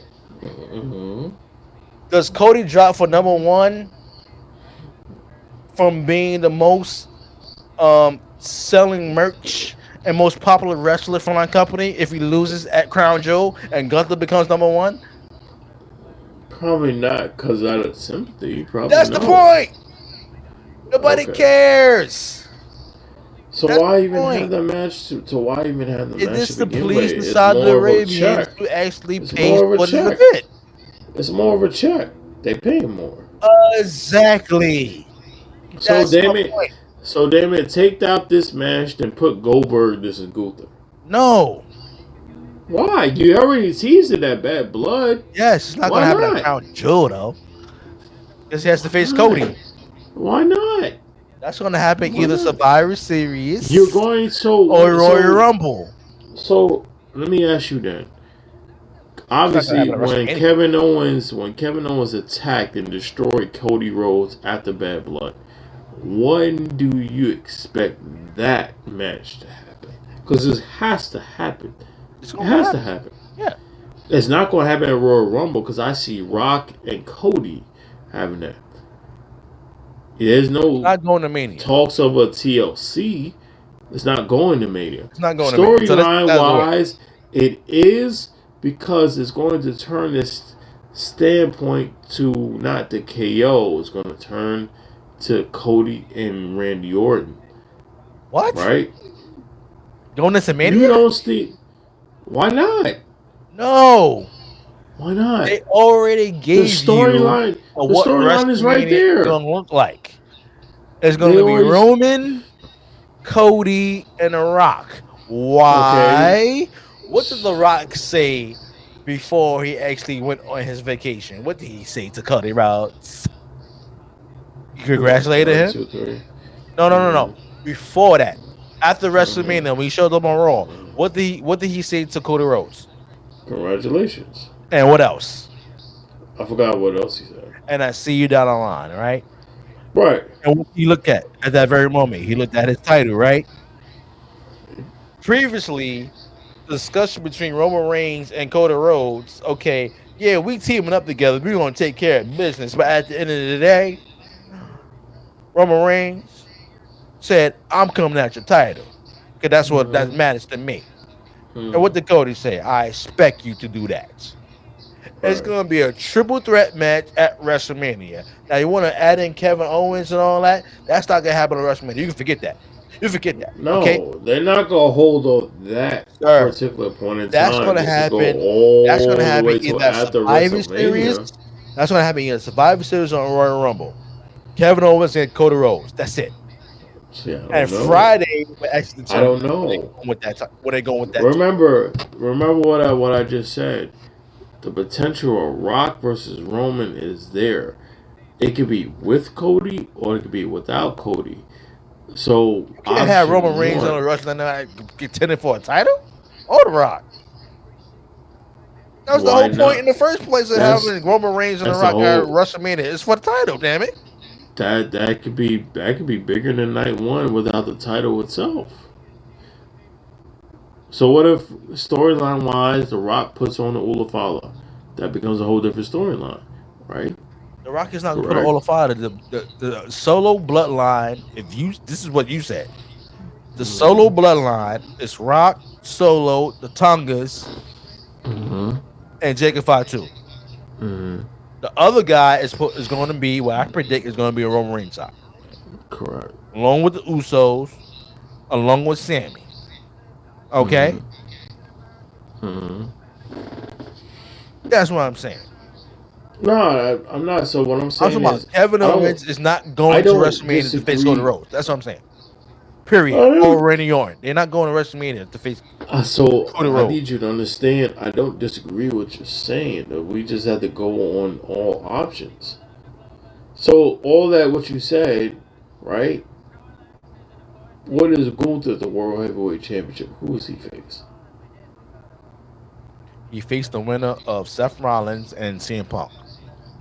Those two right then and there have their own match. That shit is gonna be settled. We talking about WrestleMania, right? Correct. All right. On So Monday night, the on Monday original night, hold plan, up, hold the up, original hold up. plan. Go On ahead. Monday night, we already know the original plan was to Roman Reigns Seth Rollins against CM Punk at WrestleMania for the World Heavyweight title. That was the original plan before CM Punk With got hurt in the Royal Rumble. Okay, we already know that that might already. have been last year. Yeah. CM Punk is out for a couple of weeks. He's not going to be at Correct. Crown Jewel. What is the next pay per view? It's what Survivor Survivors. Series, and after that in February I is Royal get your Rumble. whole They have when he enough came back. time to build When he that came up. back. Right. Period. But now you had to also put it into context. Seth has his personal. You saw Seth on Monday. I He's never ready to seen this. turn. They Bro, hate each other. Seth. No, it's not. They hate each other. Did you see the aggression that Seth Rollins had when Jey Uso came out? Yes. He was pissed. Mm-hmm. And then he sees the yeets left and right. Mm-hmm. In some form or fashion, Seth sees like, you stole my fans away from me. You took the people that I love before Right. I got injured. And now that your people is my people. Right. Now I'm snatching them away from you. Not intentionally. It just happens to be that way. That could be Right? a WrestleMania But match Seth, that's something that could absolutely be a WrestleMania because I match, can see right? CM Punk and Seth Rollins be at Survivor Series and Royal Rumble, Mm-hmm. and WrestleMania could be Jey Uso But against at some Seth point, Rollins. we need that one-on-one match between Seth Rollins and CM Punk. I agree Title with or you. no That's what I just title. said. No title on title No, or no title. this is like a 2-time thing. A grudge match, right? This could be part one of three, It could be a trilogy. and they will have to set up. It could be a trilogy that would be just like Drew McIntyre, CM Punk, and him. I agree with you. I have no problem with that, There right? ain't gonna be no CM Punk and Seth Rollins at WrestleMania. Right. Now what they tease on Monday night. I think who knows, right? And you So remember the he other got part Bronson comes Reed too. Seth Rollins got Bronson Reed. So right, Bronson Reed could be either at Survivor Series, him and CM right, Punk at be at Royal Rumble, and maybe that could lead into a triple threat match with CM right. Punk, Seth Rollins, and Gunther, or it could be a match between Seth Rollins and CM Punk. So all of these things, the Depends agendas on we Royal just said, Rumble. right?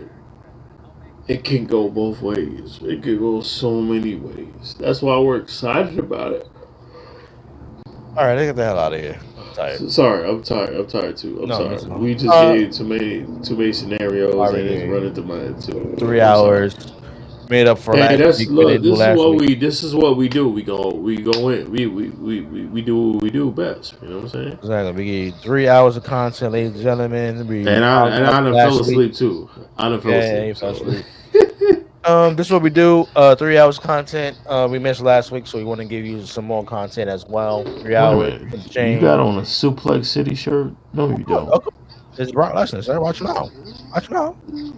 Wow. Okay. Oh yeah. Oh yeah. This is brought at the arena. Oh wow. New York City. Okay. So are we gonna eliminate Barclays Brock not Center. being back in? Are we gonna eliminate Brock not coming back in? How many that are? Brock comes back. We gotta wait, hold on. So what happens now? So what happens now? Who he face? Whoever he wants. Ain't gonna be no Oh my god. Brock and Gunther? World title? I'm down with that. But then when you put Braun Breaker? He's not in a world title match. Not yet. You put him back in Seth. Oh God, no. I don't know. See Braun Breaker and Brock Lesnar? As a faction? A faction? In a match. Oh, 1-on-1. WrestleMania? Yes. No title? 3. Oh yeah, you take my money. Take my money. Ending goes, if you will. Take my money. Braun versus Brock. Take my money.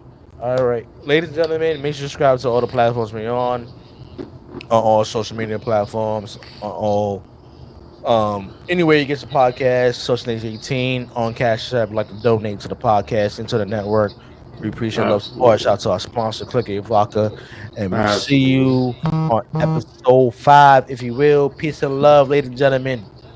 Peace and love. Peace and love.